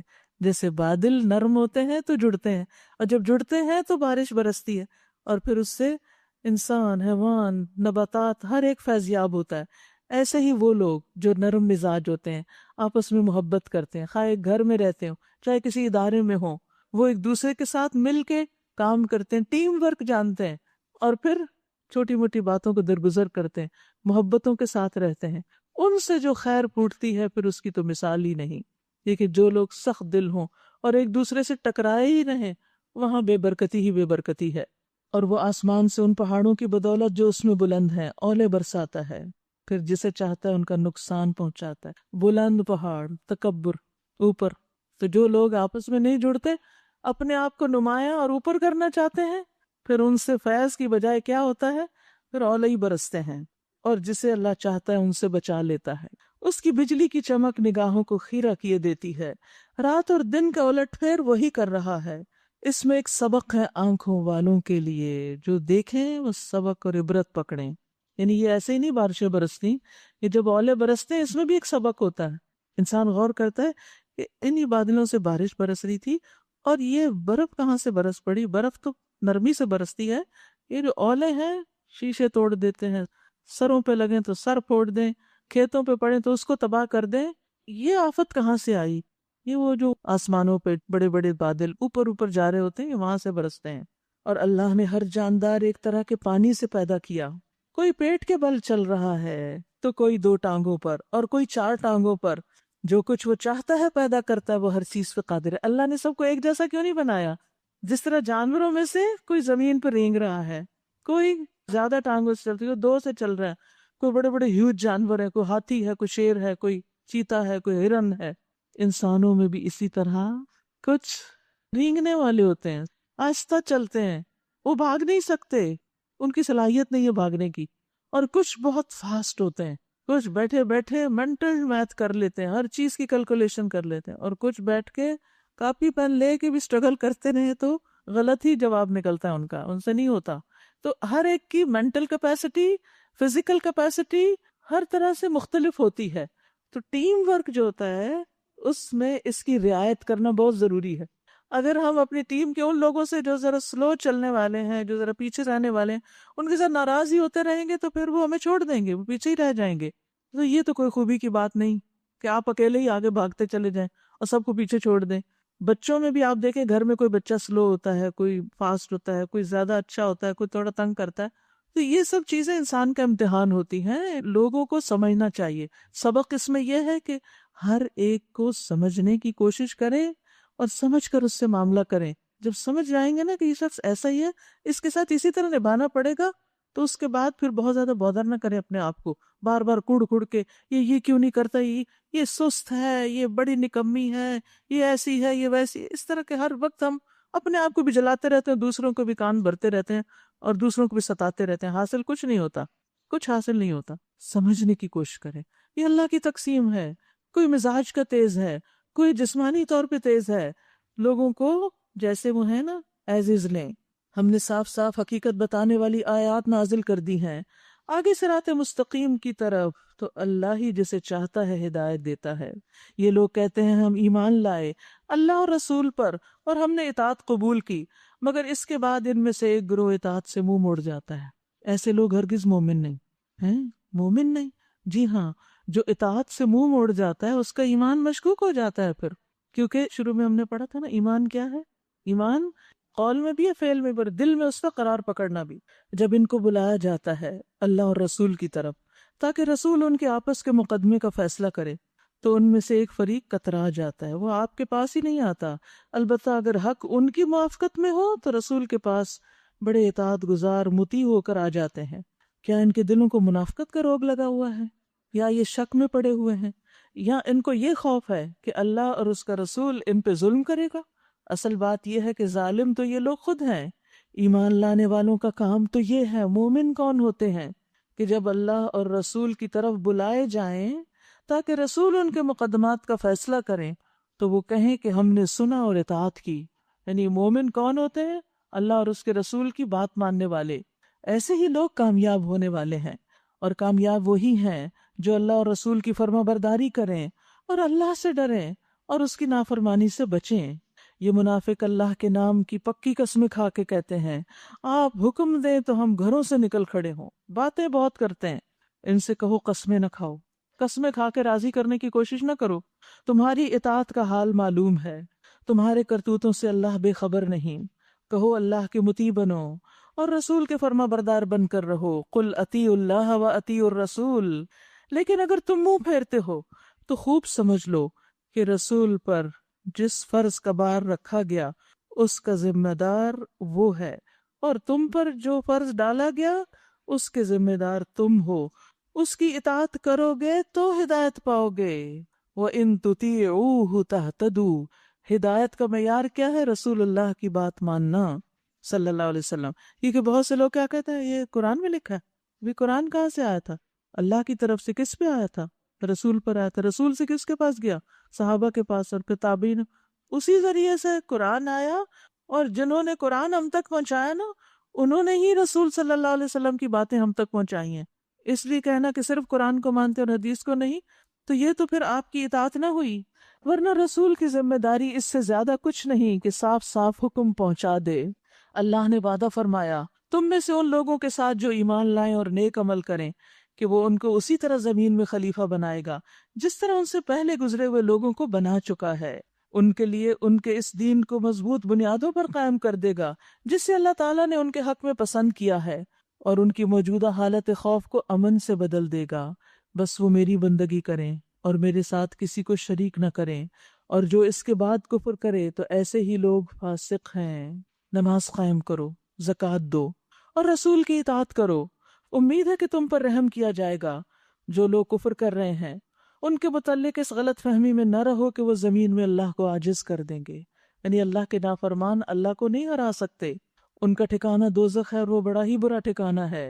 اے لوگوں جو ایمان لائے ہو، لازم ہے کہ تمہارے مملوک اور تمہارے وہ بچے جو بھی عقل کی حد کو نہیں پہنچے، چھوٹے بچے، نابالغ بچے، 3 اوقات میں اجازت لے کر تمہارے پاس آیا کریں، صبح کی نماز سے پہلے اور دوپہر کو جب کہ تم کپڑے اتار کے رکھ دیتے ہو، یعنی قیلولہ کے وقت انسان شارٹ ڈریس پہن لیتا ہے، اور عشاء کی نماز کے بعد جب سونے کا وقت ہو جاتا ہے۔ یہ 3 وقت تمہارے لیے پردے کے وقت ہیں۔ چھوٹے بچوں کو بھی اپنے سطر مت دکھاؤ۔ ان کے بعد وہ بلا اجازت آئیں تو تم پر نہ کوئی گناہ ہے نہ ان پر۔ تمہیں ایک دوسرے کے پاس بار بار آنا ہی ہوتا ہے، یعنی کام کاج ہوتا ہے، لوگ ایک گھر میں رہتے ہوئے ایک دوسرے کے کمرے میں آتے ہیں، لیکن پرائیویسی کے اوقات میں مت جاؤ۔ اچھا، یہاں تو غلاموں اور بچوں کی بات ہوئی نا، اس کا یہ مطلب نہیں ماں باپ آ جا سکتے ہیں۔ بعض اوقات نئے کپل کی شادی ہوتی ہے اور ان کو کوئی پرائیویسی نہیں دیتے، ہم کوئی آپس میں بیٹھنے اور بات کرنے کا موقع ہی نہیں دیتے، نہ دن کو نہ رات کو، اور ہر وقت انٹرفیرنس، یہ بھی ظلم کی ایک شکل ہے۔ اس طرح اللہ تمہارے لیے اپنے ارشادات کی وضاحت کرتا ہے اور وہ علیم و حکیم ہے۔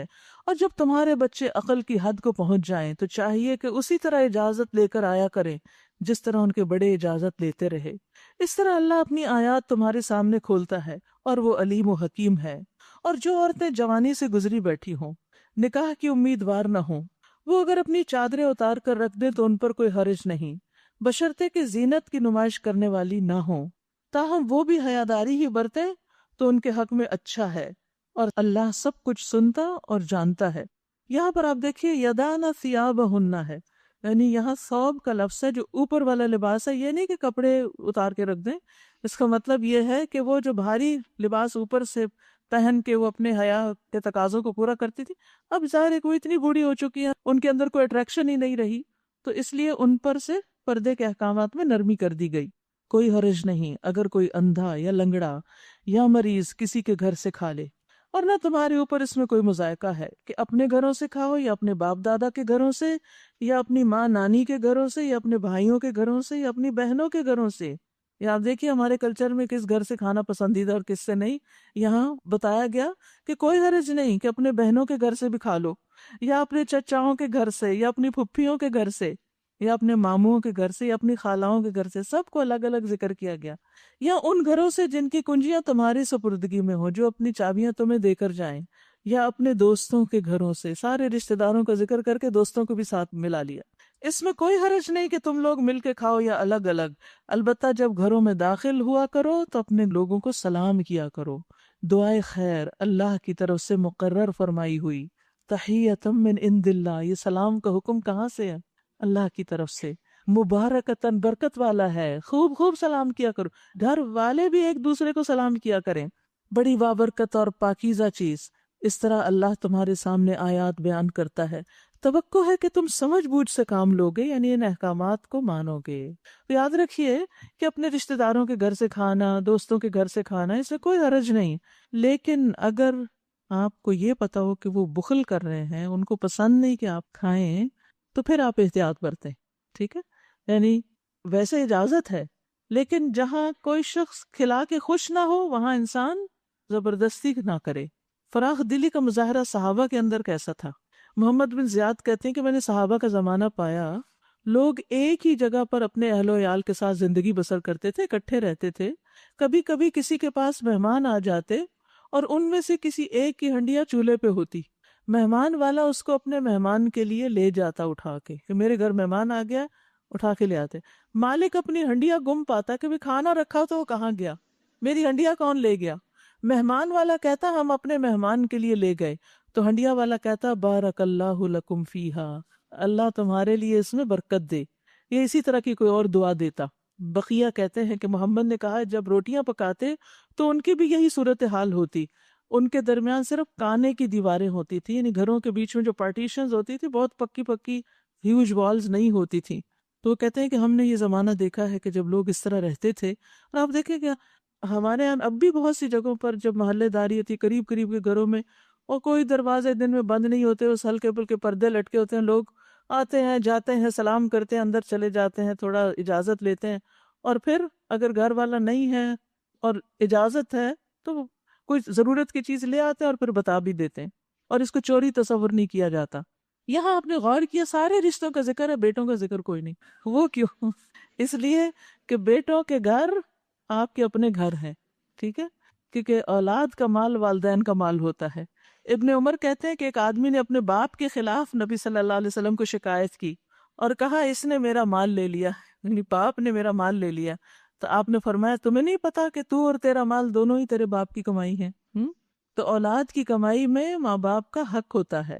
عمارہ بن عمیر کی پھوپھی سے روایت ہے، انہوں نے حضرت عائشہ سے پوچھا میری گود میں ایک یتیم بچہ ہے، کیا میں اس کے مال میں سے کچھ کھا سکتی ہوں؟ انہوں نے کہا کہ رسول اللہ صلی اللہ علیہ وسلم نے فرمایا آدمی کی پاکیزہ خوراک اس کی اپنی کمائی کی ہے، اور اس کا بیٹا بھی اس کی کمائی ہے۔ یعنی وہ بچہ اس کا اپنا ہی تھا، یتیم تھا، باپ فوت ہو چکا تھا، باپ نے جو پراپرٹی چھوڑی اس بچے کے لیے، تو وہ عورت پوچھ رہی تھی کہ کیا اس میں سے یہ بچے کے ساتھ میں خود بھی کچھ کھا سکتی ہوں؟ تو کہا کہ اس کا مال تمہارا مال ہے، ضرورت کے تحت تم استعمال کر سکتی ہو۔ ایک اور روایت میں آتا ہے آپ نے فرمایا آدمی کی اولاد بھی اس کی کمائی ہے، یعنی بچے بھی انسان کی کمائی ہے، بلکہ بہترین کمائی ہے، تو ان کے مال میں سے کھاؤ۔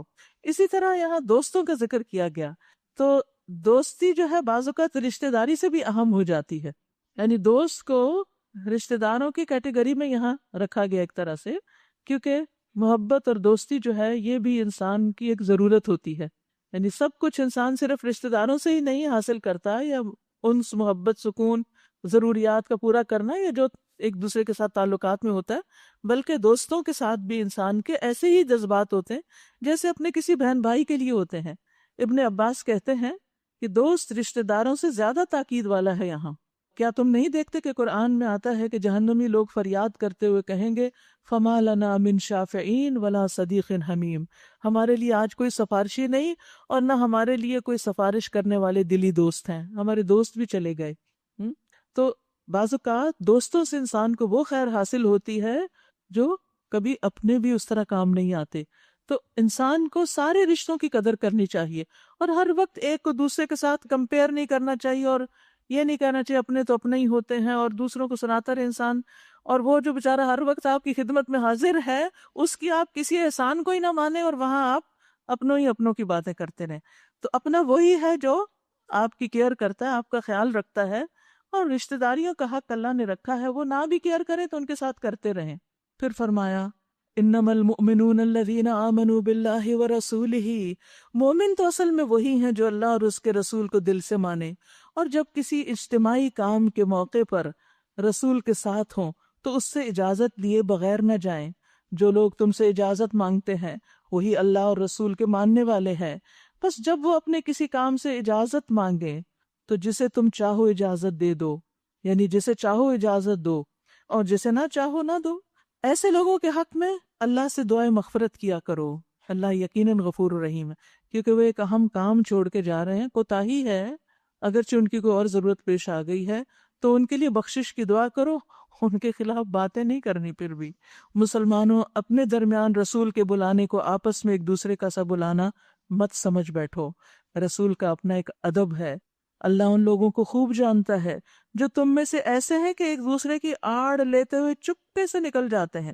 رسول کے حکم کی خلاف ورزی کرنے والوں کو ڈرنا چاہیے کہ وہ کسی فتنے میں گرفتار نہ ہو جائے یا ان پر دردناک عذاب نہ آ جائے۔ خبردار رہو، آسمان و زمین میں جو کچھ ہے اللہ کا ہے، تم جس روش پر بھی ہو اللہ اس کو جانتا ہے۔ جس روز لوگ اس کی طرف پلٹیں گے وہ انہیں بتا دے گا کہ وہ کیا کچھ کر کے آئے ہیں، وہ ہر چیز کا علم رکھتا ہے۔ سورۃ الفرقان۔ بسم اللہ الرحمن الرحیم۔ تبارک الذی نزل الفرقان علی عبدہ، نہایت بابرکت ہے وہ جس نے فرقان اپنے بندے پہ نازل کیا۔ فرقان کیا ہے؟ یہ قرآن کیوں نازل ہوا ہے؟ لیکون للعالمین نذیرا، تاکہ سارے جہان والوں کے لیے ڈرانے والا ہو، خبردار کرنے والا۔ قرآن فار آل، وہ جو زمین اور آسمانوں کی بادشاہی کا مالک ہے، جس نے کسی کو بیٹا نہیں بنایا، جس کے ساتھ بادشاہی میں کوئی شریک نہیں، جس نے ہر چیز کو پیدا کیا، پھر اس کی ایک تقدیر مقرر کی۔ یاد رکھیے، تقدیر زمین آسمان کے پیدا ہونے سے بھی 50,000 سال پہلے لکھی گئی تھی، اور ہر چیز کی تقدیر ہے، صرف انسان کی نہیں، باقی چیزوں کی بھی۔ اور یاد رکھیے، تقدیر سے اگر کوئی چیز آگے نکلتی ہے تو وہ نظر ہے، جو اس پہ حاوی ہو جاتی ہے۔ یعنی ایک تکلیف آپ کی قسمت میں نہیں ہوتی، لیکن نظر لگ جائے تو وہ تکلیف پہنچ جاتی ہے۔ پھر لوگوں نے اسے چھوڑ کر ایسے معبود بنا لیے جو کسی چیز کو پیدا نہیں کرتے بلکہ خود پیدا کیے جاتے ہیں، جو خود اپنے لیے بھی کسی نفع نقصان کا اختیار نہیں رکھتے، جو نہ مار سکتے ہیں نہ جلا سکتے ہیں، نہ مرے ہوئے کو پھر اٹھا سکتے ہیں۔ جن لوگوں نے نبی کی بات ماننے سے انکار کر دیا ہے وہ کہتے ہیں کہ یہ فرقان ایک من گڑت چیز ہے، ان قرآن کو نہیں مانتے، جسے اس شخص نے آپ ہی گھڑ لیا، اور کچھ دوسرے لوگوں نے اس کام میں اس کی مدد کی۔ بڑا ظلم اور سخت جھوٹ ہے جس پر یہ لوگ اتر آئے ہیں۔ کہتے ہیں یہ پرانے لوگوں کی لکھی ہوئی چیزیں ہیں جنہیں یہ شخص نقل کراتا ہے اور اسے صبح و شام سنائی جاتی ہیں، یعنی قرآن پر شک کرتے ہیں۔ اے محمد صلی اللہ علیہ وسلم، ان سے کہیے اسے نازل کیا اس نے جو زمین اور آسمانوں کا بھید جانتا ہے، حقیقت یہ ہے کہ وہ بڑا غفور الرحیم ہے، یعنی لوگوں کی ان زیادتیوں پر اور ان باتوں پر بھی درگزر کرتا ہے۔ کہتے ہیں یہ رسول کیسا ہے جو کھانا کھاتا ہے اور بازاروں میں چلتا پھرتا ہے، کیوں نہ اس کے پاس کوئی فرشتہ بھیجا گیا جو اس کے ساتھ رہتا اور نہ ماننے والوں کو دھمکاتا، یا اور کچھ نہیں تو اس کے لیے کوئی خزانہ ہی اتار دیا جاتا، یا اس کے پاس کوئی باغ ہی ہوتا جس سے یہ اطمینان کی روزی حاصل کرتا۔ اور ظالم کہتے ہیں تم لوگ تو ایک سحر زدہ آدمی کے پیچھے لگ گئے ہو، دیکھو کیسی کیسی عجیب حجتیں یہ لوگ تمہارے آگے پیش کر رہے ہیں، ایسے بہکے ہیں کہ کوئی ٹھکانے کی بات ان کو نہیں سوچتی۔ تبارک الذی ان شاء جعل لک خیرا من ذلک، بڑا بابرکت ہے وہ جو اگر چاہے تو ان کی تجویز کردہ چیزوں سے زیادہ بڑھ چڑھ کر تم کو دے سکتا ہے۔ ایک نہیں بہت سے باغ جن کے نیچے نہریں بہتی ہوں اور بڑے بڑے محلات۔ اصل بات یہ ہے کہ یہ لوگ اس گھڑی کو یعنی آخرت کو جھٹلا چکے ہیں، اور جو اس گھڑی کو جھٹلائے اس کے لیے ہم نے بھڑکتی ہوئی آگ مہیا کر رکھی ہے۔ وہ جب دور سے ان کو دیکھے گی تو یہ اس کے غضب اور جوش کی آوازیں سن لیں گے، اور جب یہ دست و پا بستہ ان میں ایک تنگ جگہ ٹھونسے جائیں گے تو اپنی موت کو پکارنے لگیں گے۔ اس وقت کہا جائے گا آج ایک موت نہیں بہت سی موتیں پکارو۔ ان سے پوچھو یہ انجام اچھا ہے یا وہ ابدی جنت جس کا وعدہ پرہیزگاروں سے کیا گیا، جو ان کے عمل کی جزا اور ان کے سفر کی آخری منزل ہوگی، جس میں ان کی ہر خواہش پوری ہوگی، جس میں وہ ہمیشہ ہمیشہ رہیں گے، جس کا عطا کرنا تمہارے رب کے ذمہ ایک واجب الادا وعدہ ہے۔ اور وہ وہی دن ہوگا جب کہ تمہارا رب ان لوگوں کو بھی گھیر لائے گا اور ان کے معبودوں کو بھی بلا لے گا جنہیں آج یہ اللہ کو چھوڑ کر پوج رہے ہیں۔ پھر وہ ان سے پوچھے گا کیا تم نے میرے ان بندوں کو گمراہ کیا تھا یا خود راہ راست سے بھٹک گئے تھے؟ وہ عرض کریں گے پاک ہے آپ کی ذات، ہماری تو یہ بھی مجال نہ تھی کہ آپ کے سوا کسی کو اپنا مولا بنائیں، مگر آپ نے ان کو اور ان کے باپ دادا کو خوب سامان زندگی دیا، حتیٰ کہ یہ سبق بھول گئے اور شامت زدہ ہو کر رہے۔ یوں جھٹلا دیں گے وہ تمہارے معبود تمہاری ان باتوں کو جو آج تم کہہ رہے ہو، پھر تم نہ اپنی شامت کو ٹال سکو گے نہ کہیں سے مدد پا سکو گے، اور جو بھی تم میں سے ظلم کرے اسے ہم سخت عذاب کا مزہ چکھائیں گے۔ وَمَا أَرْسَلْنَا قَبْلَكَ مِنَ الْمُرْسَلِينَ إِلَّا إِنَّهُمْ لَيَأْكُلُونَ الطَّعَامَ وَيَمْشُونَ فِي الْأَسْوَاقِ۔ اے محمد صلی اللہ علیہ وسلم، آپ سے پہلے جو رسول بھی ہم نے بھیجے تھے وہ سب بھی کھانا کھانے والے اور بازاروں میں چلنے پھرنے والے لوگ ہی تھے۔ دراصل ہم نے تم لوگوں کو ایک دوسرے کے لیے آزمائش کا ذریعہ بنا دیا۔ وَجَعَلْنَا بَعْدَكُمْ لِبَعْدٍ فِتْنَةً أَتَصْبِرُونَ، کیا تم صبر کرو گے؟ وَكَانَ رَبُّكَ بَصِيرًا، تمہارا رب سب کچھ سنتا ہے۔ یاد رکھیے انسان کے لیے امتحان ہے۔ کبھی ایک غنی شخص فقیر کے لیے آزمائش بن جاتا ہے کہ وہ اس کو دیکھتا رہتا ہے اس کے پاس اتنا ہے میرے پاس کیوں نہیں، حسد کا شکار ہو جاتا ہے۔ اور کبھی امیر کے لیے فقیر آزمائش ہوتا ہے جب وہ اس سے کچھ مانگنے آ جاتا ہے۔ کبھی تندرست انسان مریض کے لیے آزمائش بن جاتا ہے، اور کبھی مریض تندرست کے لیے اس کو سنبھالنا پڑتا ہے۔ کبھی ماں باپ بچوں کے لیے آزمائش بن جاتے ہیں، اور کبھی بچے ماں باپ کا امتحان بن جاتے ہیں۔ کبھی ایک معزز اور شریف انسان گھٹیا انسان کے لیے فتنہ ہو جاتا ہے۔ ابن عباس کہتے ہیں یعنی میں نے تم میں سے بعض کو بعض کے لیے آزمائش بنایا تاکہ تم ان سے جو تکلیف دہ باتیں سنتے ہو ان پہ صبر کرو، اور اس کے علاوہ بھی لوگ جہاں مل جل کے رہتے ہیں ایک دوسرے کے لیے امتحان بنے رہتے ہیں۔ تو اللہ تعالیٰ سے دعا ہے کہ اللہ ہمیں کسی کے لیے آزمائش نہ بنائے اور ہمیں اپنی اطاعت پر جمائے رکھے۔ آج جو آپ نے سورۃ الفرقان میں پڑھا نا کہ اللہ تعالیٰ نے یہ فرقان نازل کیا تاکہ ساری دنیا والوں کے لیے ایک نذیر بنے، اور اسی طرح پہلے بھی ہم نے پڑھا ہوا خیر مما یجمعون۔ وآخر دعوانا ان الحمد للہ رب العالمین۔ سبحانک اللہم وبحمدک اشہد ان لا الہ الا انت استغفرک واتوب الیک۔ السلام علیکم ورحمۃ اللہ وبرکاتہ۔